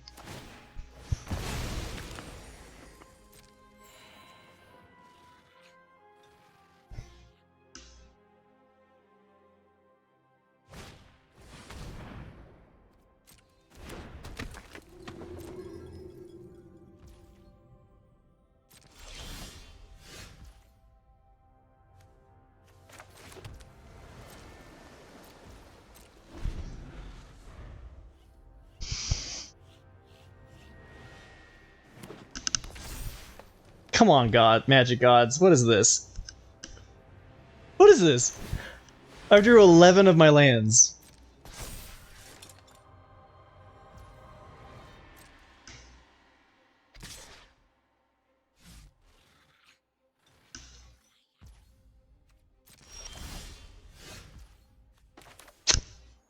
Here we go. All right, we have 1 costs that are not in blue, so.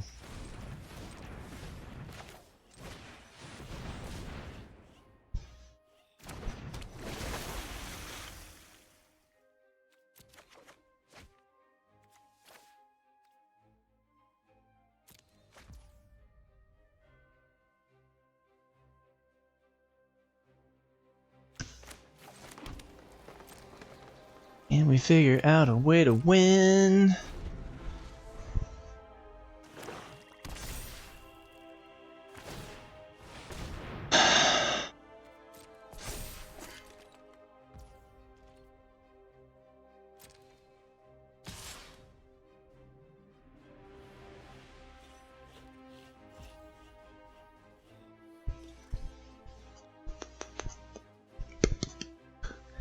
We get a loot off of Ginger Brew. If we loot into the Adamant, like...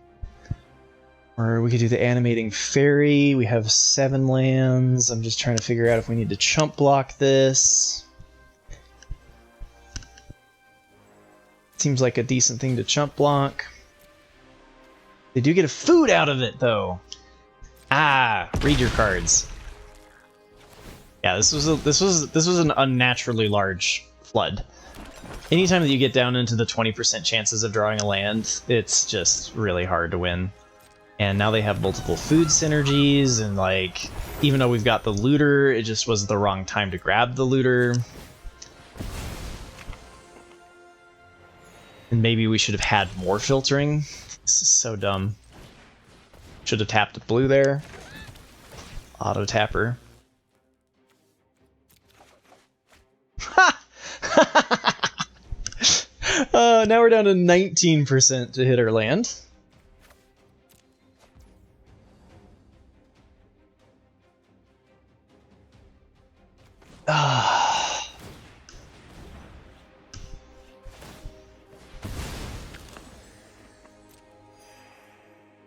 This is so bad. We were such a high percentage chance to winning this after we ramped into the Witch Stalkers.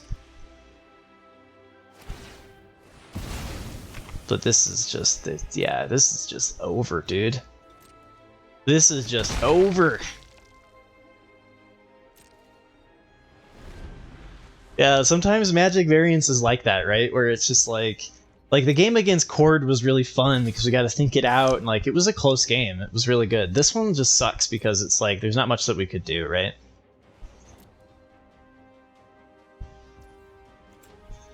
I think if there's any chance, maybe animating Fairy in this into a 4/4, but even then I don't have enough damage to push, so... Oh, it's dumb. That could have been... That's a good Golgari deck, though. I mean, reasonably so. Not as amazing as... I think the Mythic player that we played against had a better Golgari deck. And I cannot believe they traded the 2/2 for our Pixie. That seems insane.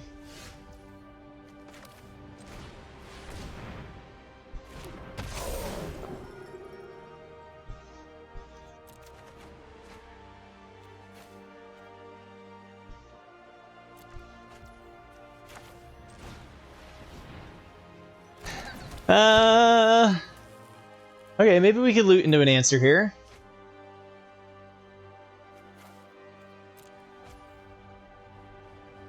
Whew.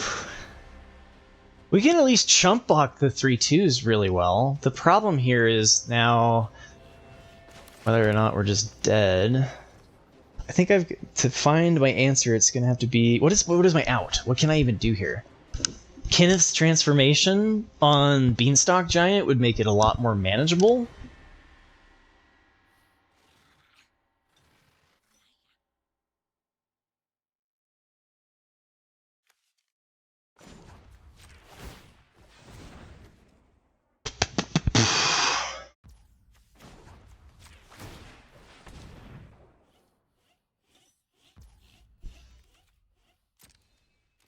Ramp out your 4/4s.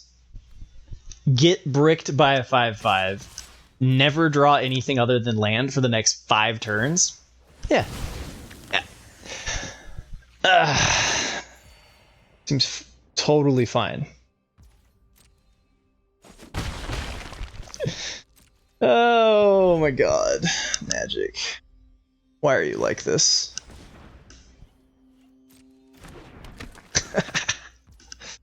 Alright, here we go. At least the Sage of the Falls has been pretty decent in this archetype. I was really curious about that. I have to get the food. What is this? Okay, so whenever this... Alright, so whenever a green creature enters the battlefield, put a +1/+1 counter on this. Then if that creature's power is greater than Yorvo's, which it won't be, put a +1/+1 counter on Yorvo. Alright. I think I just chump block here.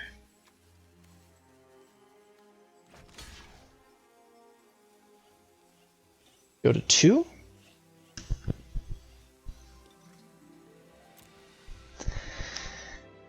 Everything's fine. Maybe I wasn't supposed to attack with a Ginger Brute so I could block and sack.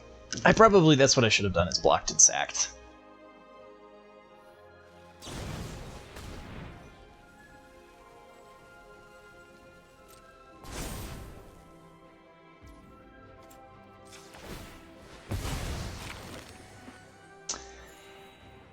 I didn't want to lose the potential attacker because I feel like the only way I win is this next turn.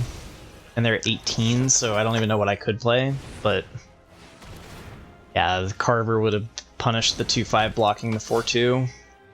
And then Gilded Goose can just pump out poop tokens, so... How do we do 18 damage in one turn? Uh-huh. Okay. Definitely involves blocking and sacking with Ginger Brute. And then even then I think we're just dead. So let's do this because it triggers Yorvo.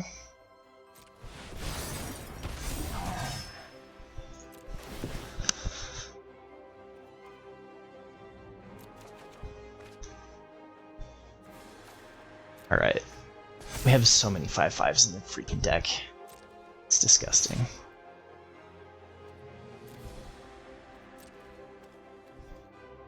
Just shaking my head. Just shaking my head. We're dead. I don't even, like, thank you for just taking the damage. Baller. And I would just, like, sacrifice this game early, but I want to block the giant with my Ginger Brute. Which I should have been doing in the past because, like, that was a mistake, right? If I block Beanstalk Giant with Ginger Brute, they don't get to make a token.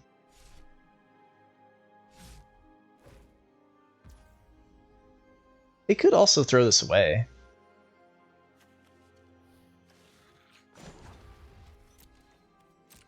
Right, that blocks there for sure.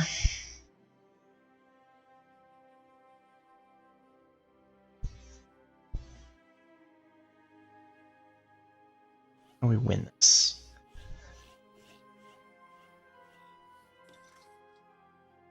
How do we win this?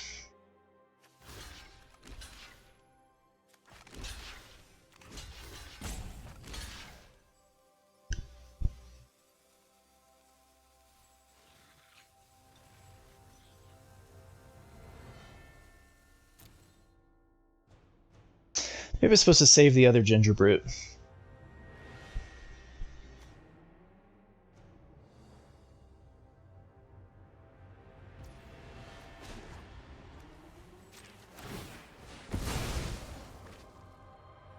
Or maybe I wasn't even supposed to block the 5/5. Maybe I was supposed to let the 5 through and go to 1 HP.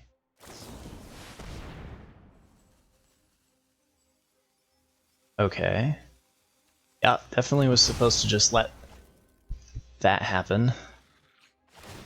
Wait, why didn't I gain the 3 HP? Okay, I was like, what? Alright, well, so we could have had another attacker. Would it have mattered? Don't think so. Not with what we're up against here, and they're now at 19 life. And Savvy Hunter, okay. Neo, Cheeto, Lido, Speedo.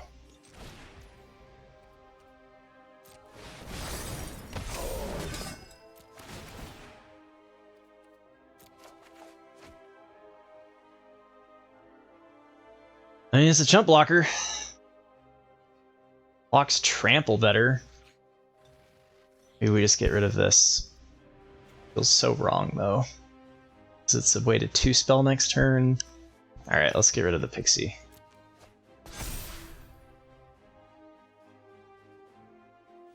Combat math too complicated? I think they just swing all and we're dead. I mean, like, I really should just concede this game like an hour ago.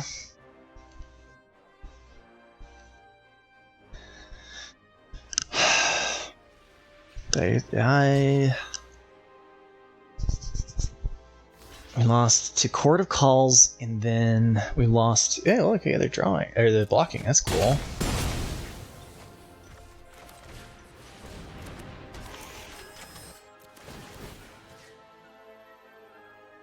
Is this an artifact?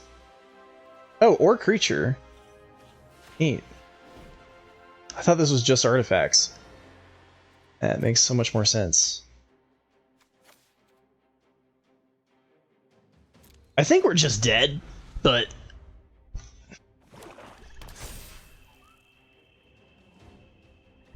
They've got too much food. They've got too much food. Okay, the Paladins, man. If we can find removal for this... Alright, let's go to 1. Let's go to 1 HP.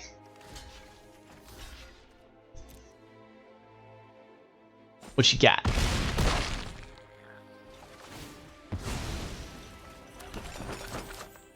And they're at 17 HP. Oh man, I should have destroyed this guy into the ground, or this person into the ground. Oh god, no, they're at 20 HP.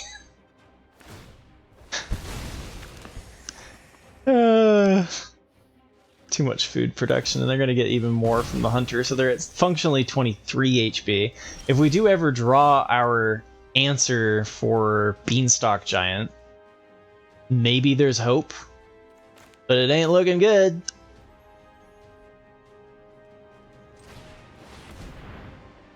Actually, it's life, not HP. Just so you know. This is a human. This is a human. Doesn't trigger Sage. Okay. With 1 HP, I'm really surprised they didn't go for the A space, but the A space has got to be coming, right?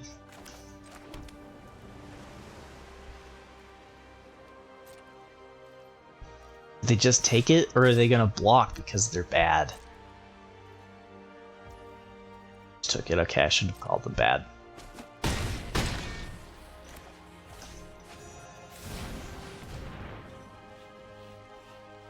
Yeah, no, I know. My only hope was that they blocked with blocked, right? If I didn't attack with the 2/5/5s though, we had 5 blockers, so we could have lived a round. Ooh, now we're really dead.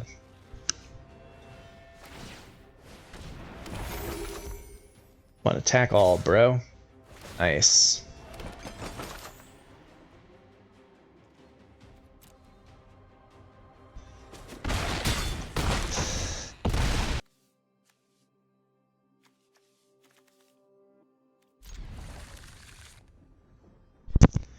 All right.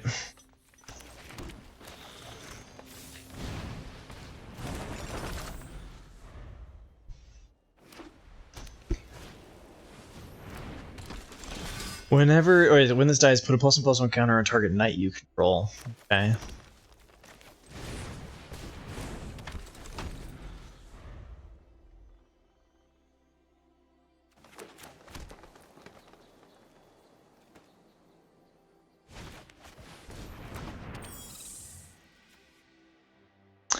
Hushbringer. A 1/2. Creatures entering the battlefield or dying don't cause abilities to trigger. Okay.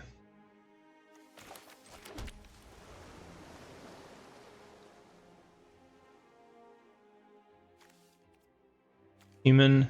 We need to just, we're in the please send back-to-back lands category.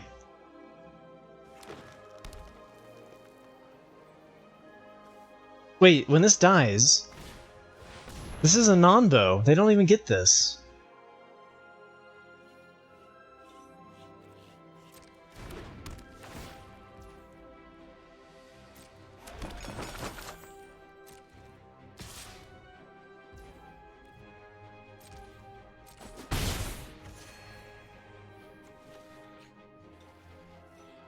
All right, Mad Moses, thank you so much for the raid. Have a wonderful weekend.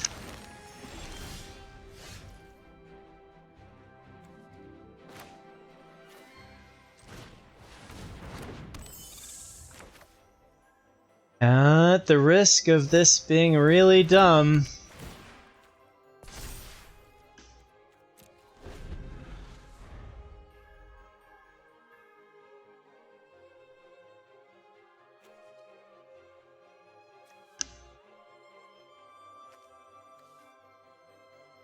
okay, so our opponent is playing bad cards.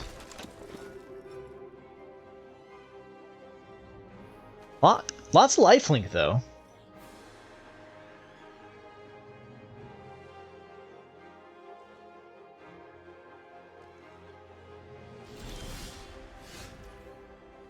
Didn't hit the land.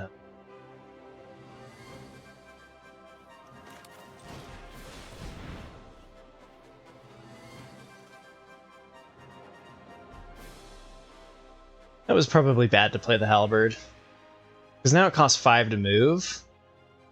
And we could have, for example, put it on this and then had a 6/5 trample while we were ramping out all of our stuff. So that was a big misplay on my part. To focus on my opponent playing questionable non-bows. Oh, I don't get the food. Okay. Still 4/4 trample for 4. No complaints.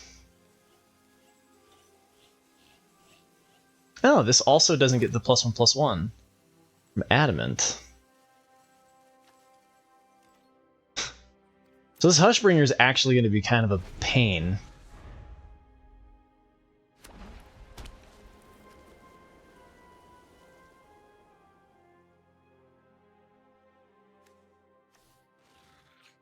Abilities don't trigger.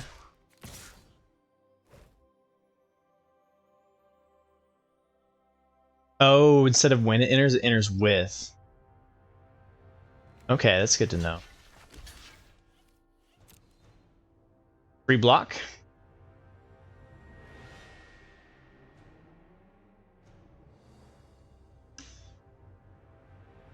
I should have been attacking with the 4/3, but it sucks, right? It sucks to just have to sit back and chill.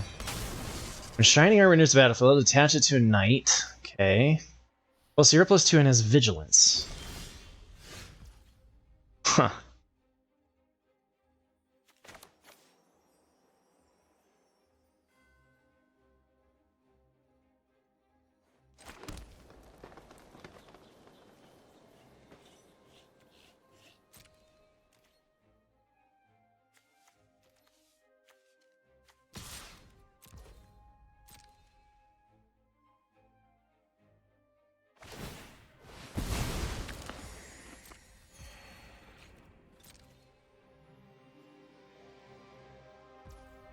Alright, release the Simic Beef, right?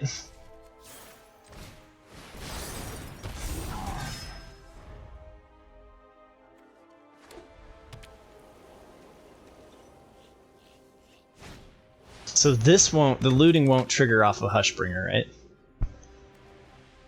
Whenever a white creature you control attacks, you gain 1 life. Okay, so they're just doing like a lifelink strategy. This is crazy.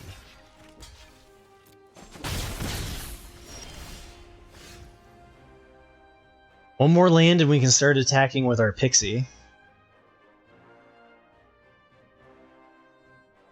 We're pretty sure they're gonna block.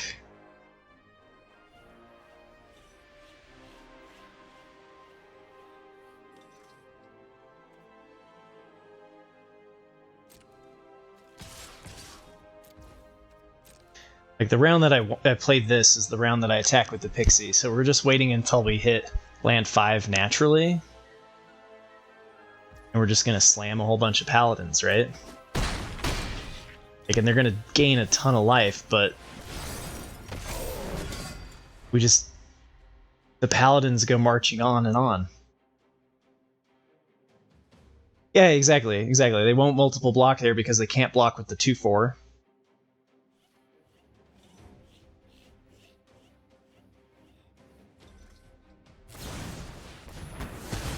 Okay.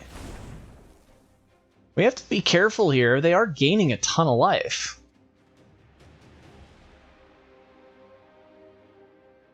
But I do think that we're pushing, I mean, pushing 9 damage a turn is pretty good. They're gaining 6, though.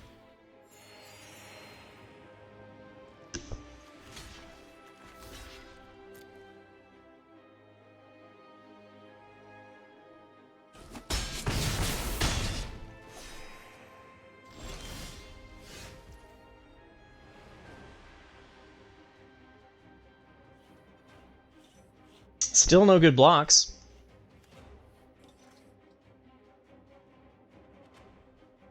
I'm gonna take the turn. I'm gonna play this though. I'm gonna play this though and attack here and here and here, because then this triggers this, right? Oh no, because the Hushbringer. That Hushbringer is so stupid.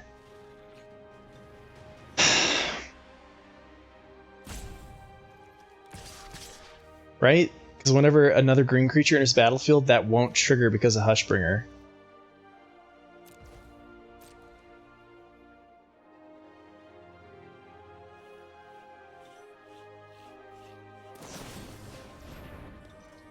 Outflank deals damage to target attacking or blocking creature equal to the number of creatures you control.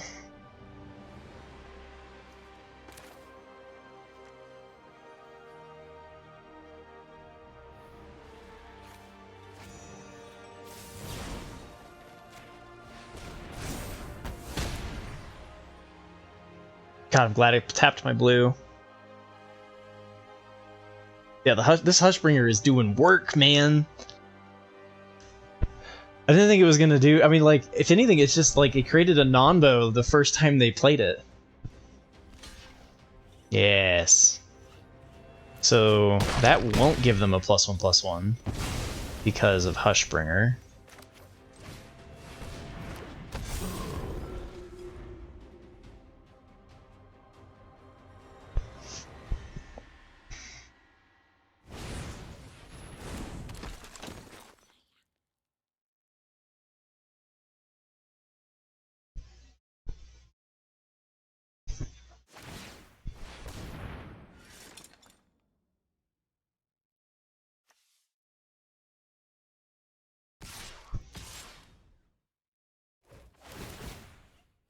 I mean, this is an interesting. I like the deck they've got going on here. This is kind of cool. Finally.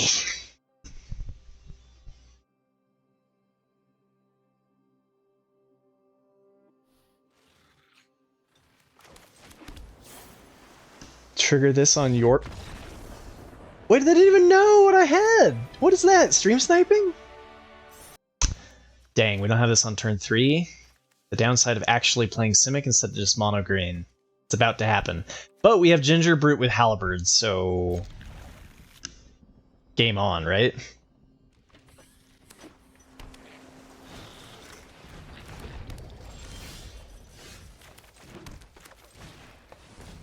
What's this I should read?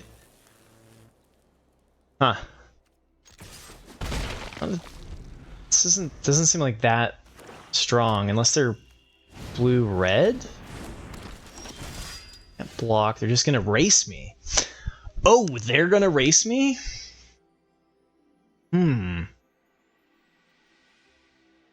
Play this now so that I can do this on 3, right?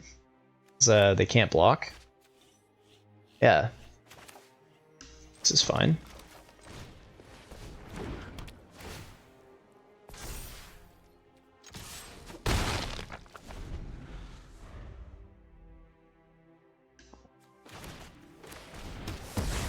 No!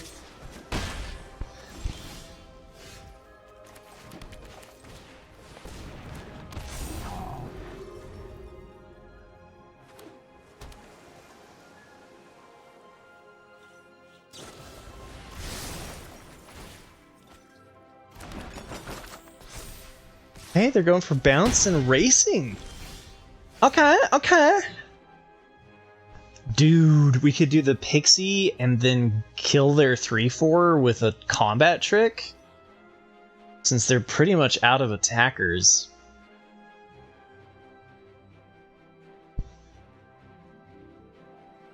We're gonna take the... It's a 5-turn clock. It's pretty spicy. I still think it's right to just do this, though. Slam Paladin on the next turn.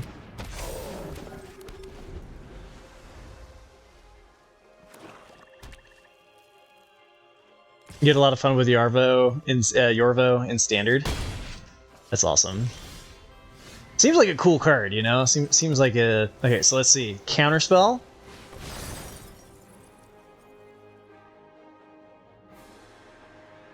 Disruption in a single flyer? Is that really their whole strategy? Oh my god, they just keep bouncing. Okay. So we need removal on their 3/4 or we are dead. It's a bunch of flyers. This is cool. This is cool. Very glass cannon strategy, but it's a strategy that's working right now. Oh. Do we believe in racing? Let's see. No, they have food. So I could put them to 11 at 17. We'd have 10. Then we're hoping that they don't come up with a single damage.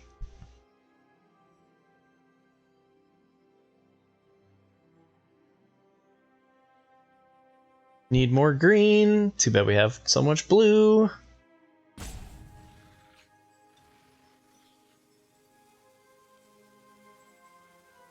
So if I play Yorvo, I just don't have green mana. Yuck. This is crappy either way.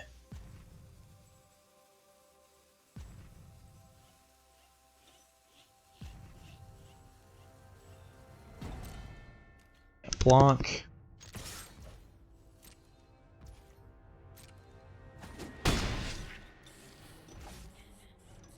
I don't think I can just straight race them. If I could, okay, so I'd slam Paladin. We go to 5. It just seems too much, right? Like, I think I want to go for Pixie here and block.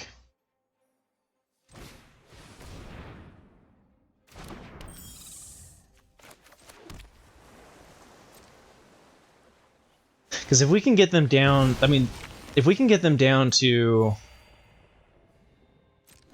If we can get them down to just the Tome Raider, then we're okay. Power 3 or less? Ha! Alright, that's big. They missed the turn of attacks here.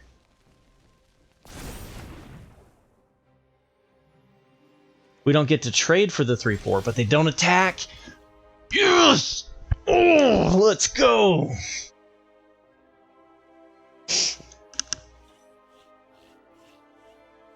So there's 17. Alright, we've got 6 mana. We can play Yorvo and animate the Halberd into a 4/4.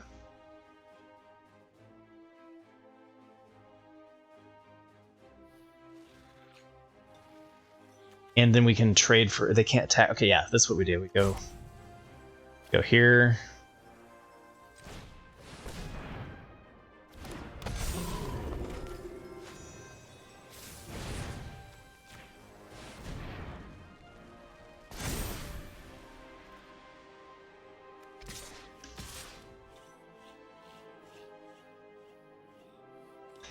Now do I race them? Let's see, they go to 17. If they just take it all, it's 11 damage. They go to 6.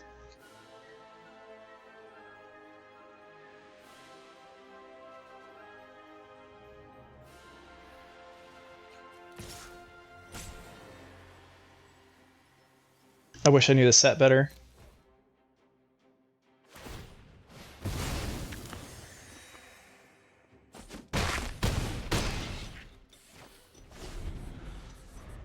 So they chump block here. Let's say they chump block the 4/4 with the 1/1. They take 7 damage, right? Yeah, we're not blocking with the 2/2. But I guess it would be 1 damage, right? If the 1 damage would mattered, right? If we were at 8 HP, then we wouldn't be attacking with the 2/2. What's up, Spaceman?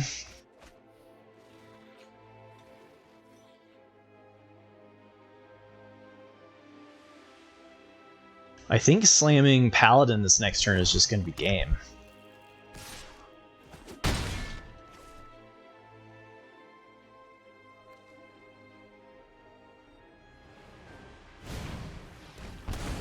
Ooh. Oh, buddy!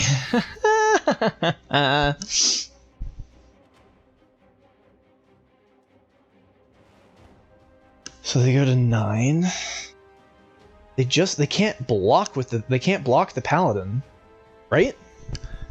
Wait, so I can equip here? +2/+1, Paladin can't be blocked by creatures with power 2 or less, so just equip here is lethal, they're tapped out.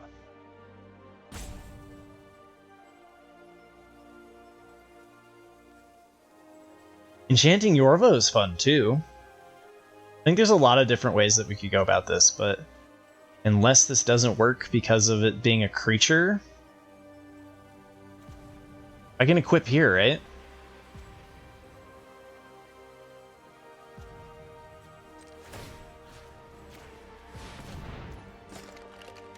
No, you can't do that.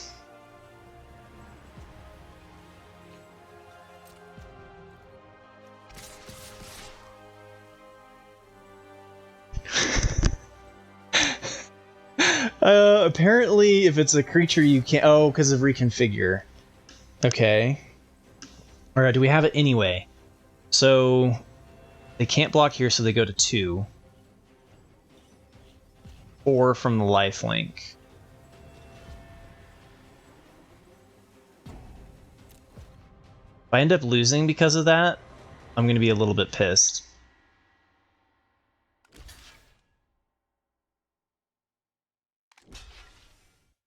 Wait, they're not even blocking the 4/4? They have to block the 4/4. Okay. They didn't want another turn. I could have lost that game, right? So just so you all know, because this is what I do for you, right? I figure things out for you. You can't equip with an artifact creature if it's an animated equipment. Uh-oh.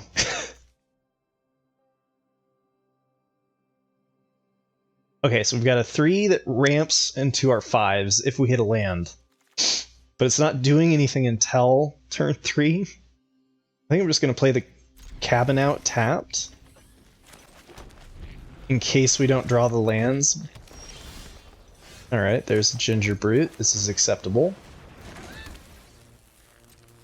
Definitely should have played a forest there. Oops. Because then I could have tapped the... Okay, we can still do this to give us 3 to play that. It's kind of awkward. It screws up our ramp plan.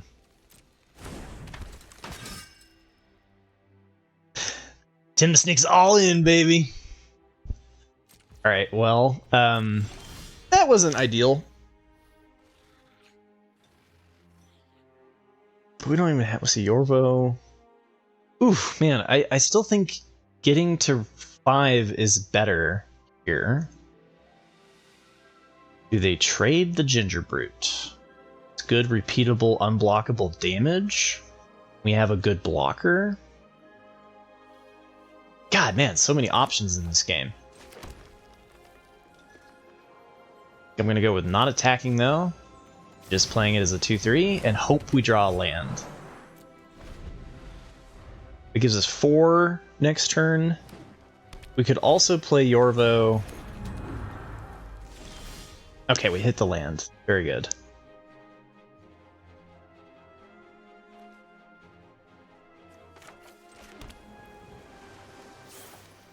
It's kind of awkward because I kind of want to get Yorvo into play. I guess this is actually probably better to get out sooner now. 4/4 that draws a card. What's this do? Whenever you cast an adventure, copy it. You may choose new targets for the copy. Okay, well that's scarier when you see the ramp strategy.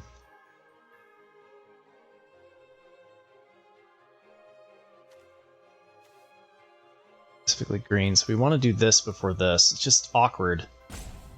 I want... If I had 4 green, then we could do Yorvo into Halberd and use 1 to make Ginger Brute unblockable, so I think I am going to go here. See what we draw. Okay. Choices. Could have been a 5/5, could have been pressuring them a little bit harder. Golgari Food, too.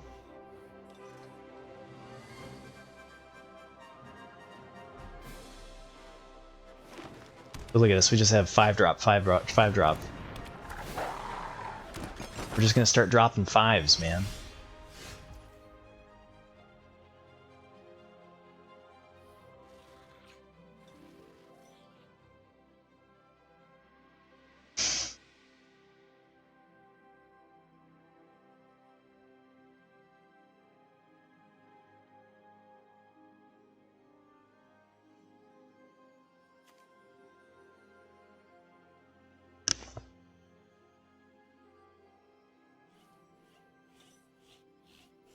This is what we want once we start looting. Guess actually this is an okay round for Yorvo, and then we can play the Monitor. 5. Yes, we can't activate Ginger Brute yet. I wonder if I should have been attacking with the Ginger Brute.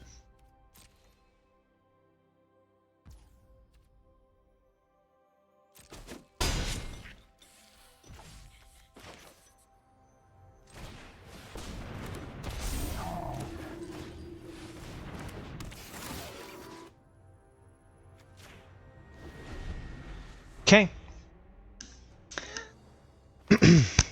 Wheeze. Got a little bit of a wheeze going on. Hey! Okay, we get to do a +2/+2 combat trick here. So this is the round. It's a little bit broadcast because they should know that it's a possibility. And if I play the Halberd, it still trades with the 4/4. Okay. So what we're going to do is we're going to go Halberd.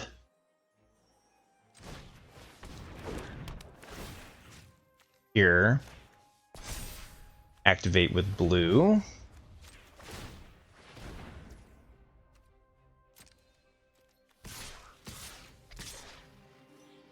Oh wait. I can't attack here now because I have the wrong amount. And the Yorvo's so broadcast. They double block it? Okay, I'm making mistakes, aren't I? Not being very efficient with my mana either.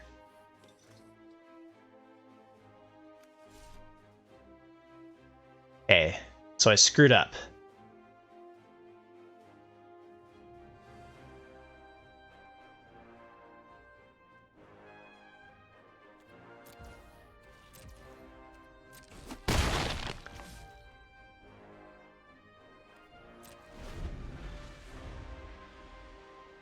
One little micro punt.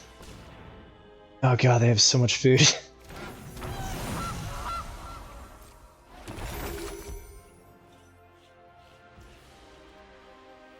They don't have very good attacks though. So at least there's that.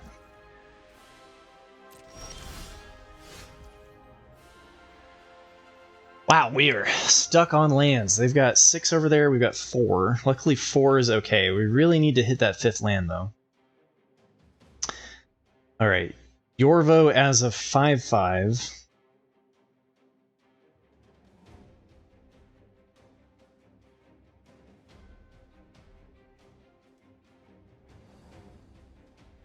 Is now the turn that I do it?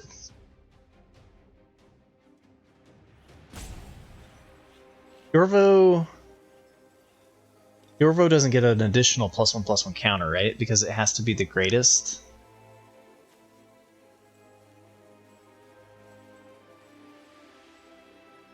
That creature's power is greater.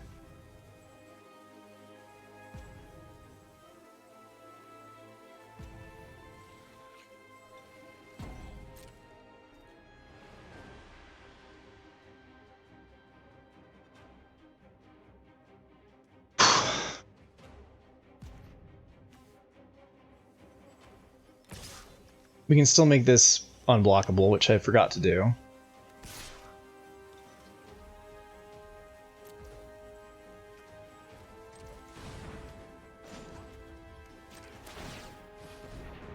It's at least getting through some of their food supplies, right?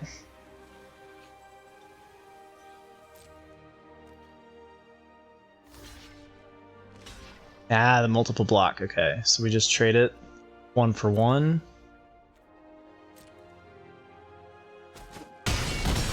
Okay.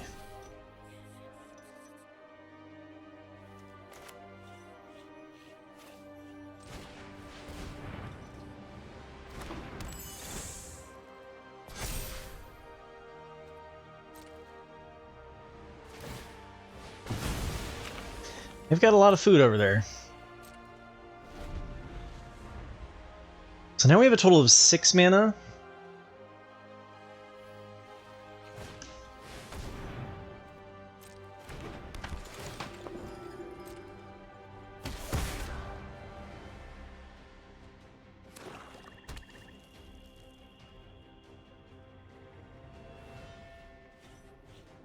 Good final boss.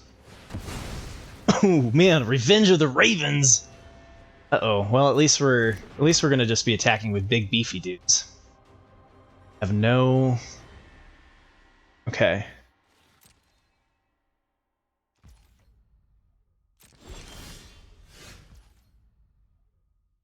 Finally a land.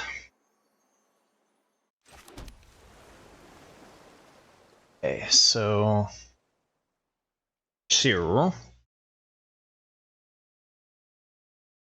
deals 1 damage to attack. 2. Revenge of the Ravens is rough, man. Okay, so how do we deal with this?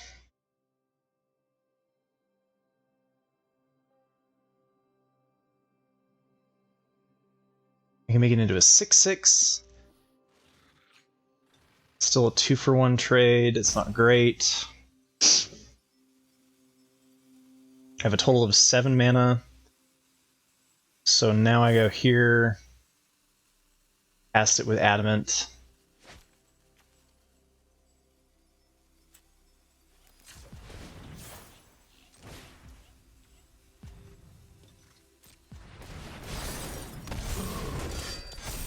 Okay. We can Gingerbread Man it up.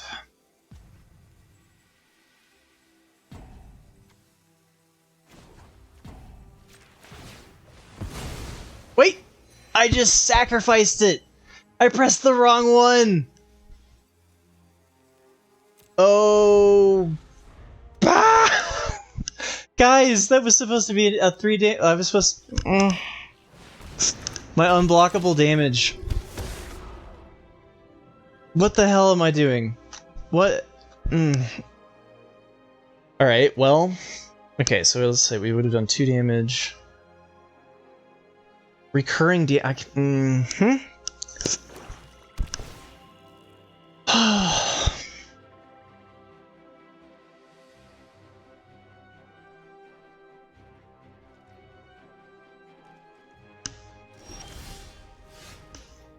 can't believe I did that.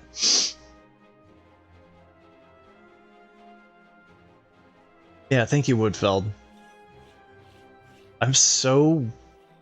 Darsh, you're so good at this game, man. Alright, so... 2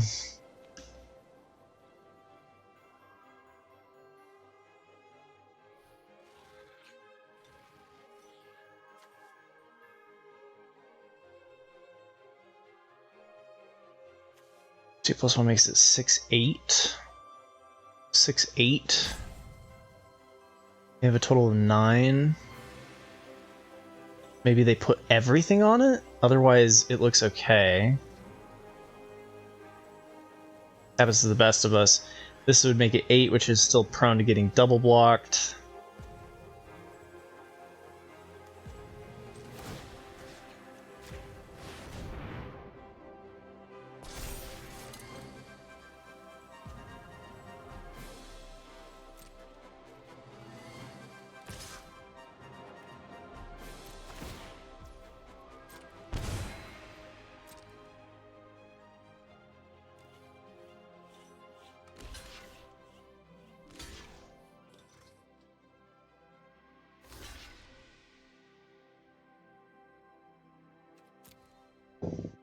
Whoa! Okay. I did not expect that.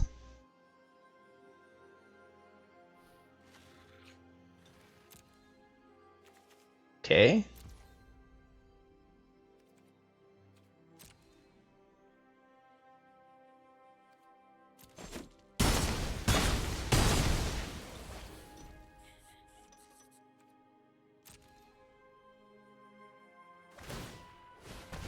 Alright, we just gotta get slowly through all of their resources. We can use this to loot. We still got plenty of time.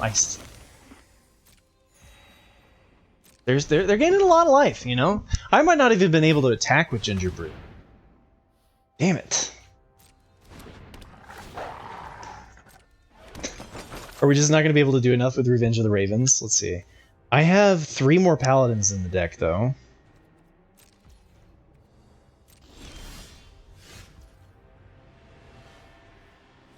Alright, so this would be a 7/6, which I could trade for both the 5/5 and the 4/4.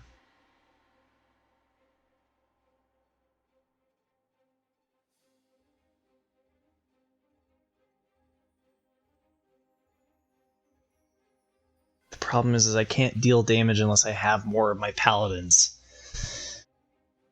But I think that's the best. It lines up so perfectly, right?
Alright, so they got 22. This could be really ugly, right? I mean, Revenge of the Ravens and food. I've not played against this. This might be too much to get through.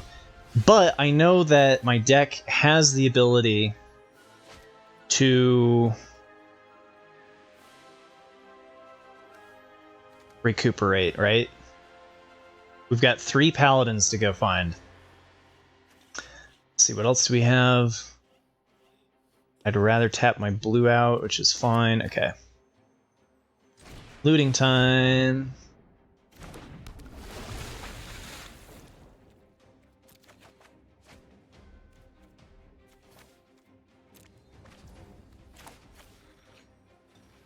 With the halberd, I do think that I just want to go for, like, maximum mana.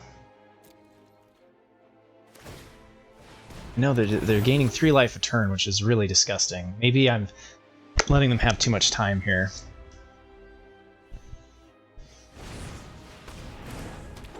What they need is some card draw. Oh, brutal. Does it have reach? No.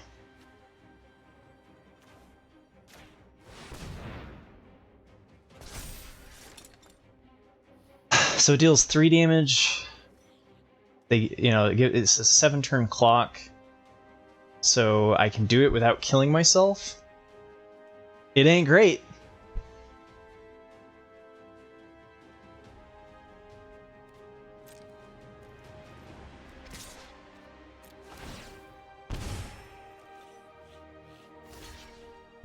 Wait, they're gonna give me the goose?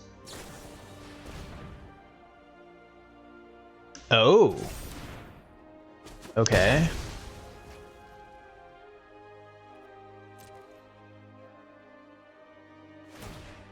Oh shoot. Lannis, this has been quite the final boss here. My god. Sacrifice a food, target creature blocks rider this turn if able. Alright, well let's loop into some loots here off of Sage of the Falls.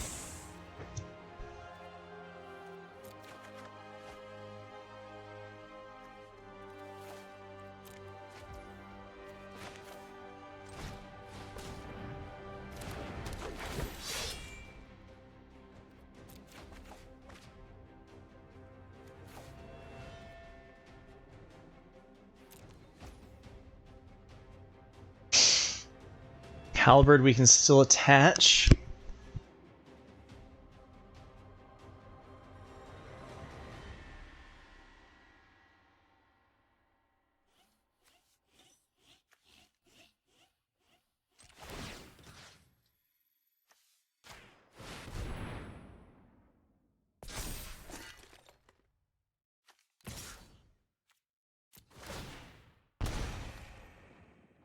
Can I get through this?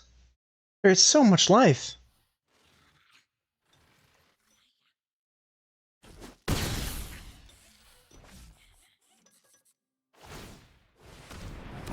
Oh man, I think Golgari got me, but man, if they get a witch, they're just stalling until they get a witch, right? Yeah, they're starting to get through some of their food here.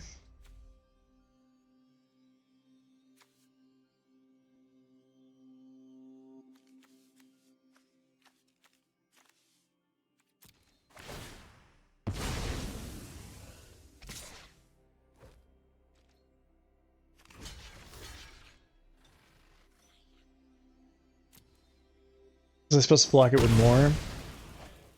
Yeah, maybe I was supposed to keep the flyer in my hand, but I wanted to loot. Garrick, no! Final boss with the bomb! Ah! Oh, Garrick is not good. Shoot.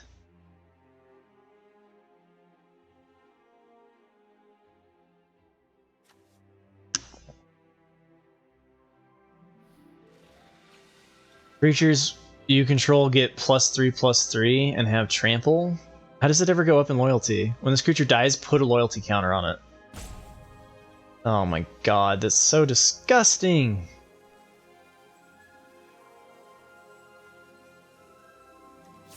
So sad. Why did you have to do me like that?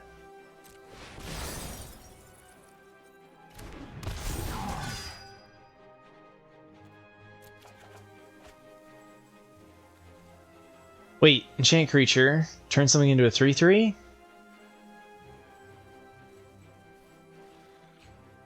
It's gotta be better than this.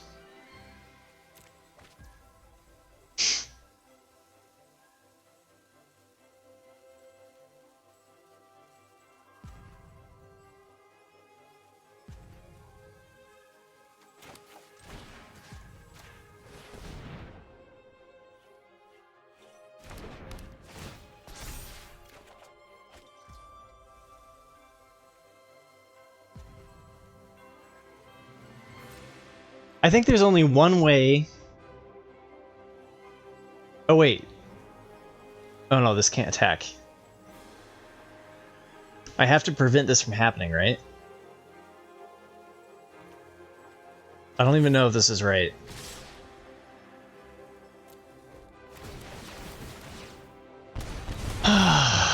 And fucking the freaking Revenge of the Ravens. Oh no! I should have pressured them more, and I can't believe I sacrificed my Ginger Brute. But even then, the Gilded Goose is so much food.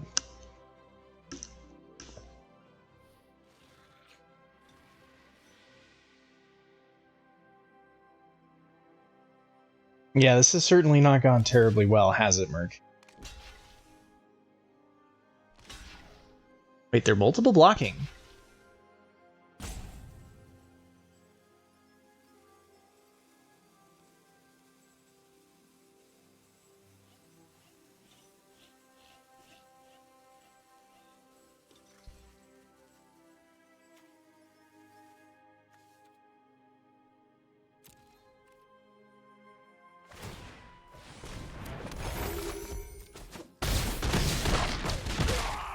Alright, that was really not that bad.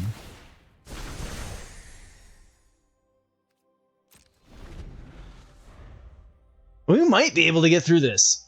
Garrett kills the Paladin, though, right? And then draws a card. That's so dumb. At least they can't also create wolves. Not fit to survive. Oh, this wasn't the best thing to make into a 3/3, but the time felt right. And then we're just gonna die. So do I need to equip? That 4/5 kills whatever I attack with to get Garrick. I have to attack with at least 3 things.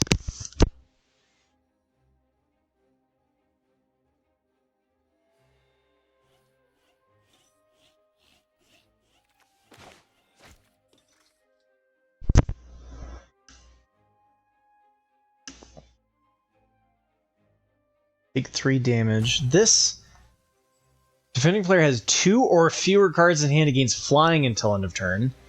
F.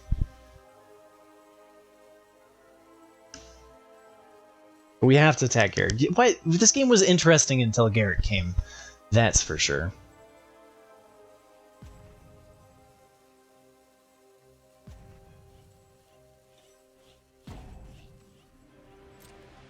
Probably should have played the Witch Stalker first, because it does give me a card draw. I think we're just going to die, right? Because what they should do is just, I take 3 damage from the stupid Revenge of the Ravens.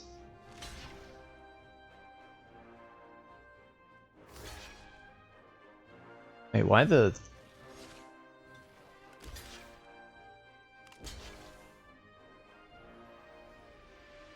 Oh no, they're going to prevent my loot. I shouldn't have attacked with Sage. This is quickly falling apart, isn't it? Stupid Garrick. Okay, definitely should have played that out, because now I don't get to loot. That was a mistake. They have a 4/5 flyer. I can't get through the stupid Revenge of the Ravens. Ah, Garrick's good. Yeah. Man, what a day of Magic, though. Court of Calls, Crazy Flood, Crazy Golgari deck, Gilded Goose, and Garrick. There's some questionable cards in here, but not that many, right? I mean, that's pretty standard stuff. All right, I like it. I like their approach. I like the cut of their jib.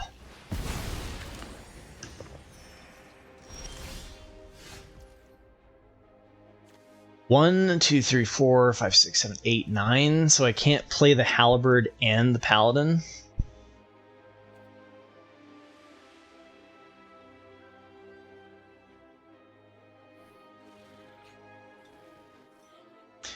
This 2 or fewer cards in hand against flying. I'm down cards too, so I can't even mill them out. Maybe I'm supposed to chill and not play the Paladin? Because there's no way that I'm racing them damage, right?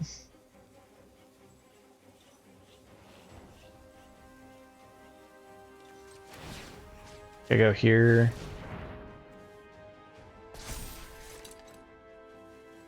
$32 life is a ton. Do you have outs? I have a prayer. We spent too many resources trying to get Garrick dead. And they have 32 plus 9, so they actually have 41. Which means that my only chance here is to mill them out now, which we're going to mill first. So it's feeling kind of hopeless, isn't it?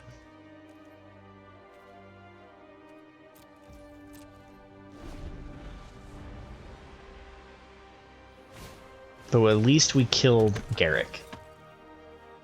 And welcome, Flepagoon. Thank you for the follow.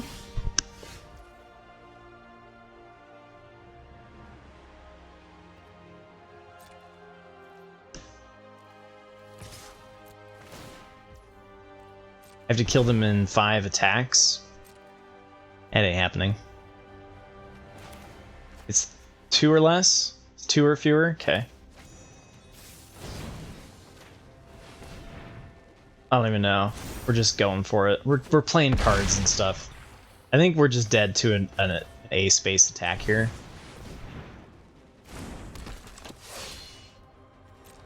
Yeah. Welcome, Sparkheim. We're like 50 plus damage with Revenge. That sounds about right. D. Lawson, thank you for the 250 TIGs to the Saturday Community Stream Challenge. They've got a pretty fun deck over there. I wish I opened up Garrick. That would be cool. I haven't seen Oko or Garrick.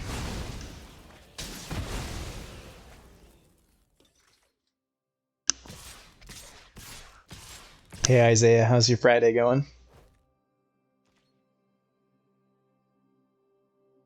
I don't even care at this. It's kill things. Put me out of my misery, coach. Alright, well, there we go. That's the final boss. They got us. but pretty good for my 4th draft of Eldraine. I'll take it.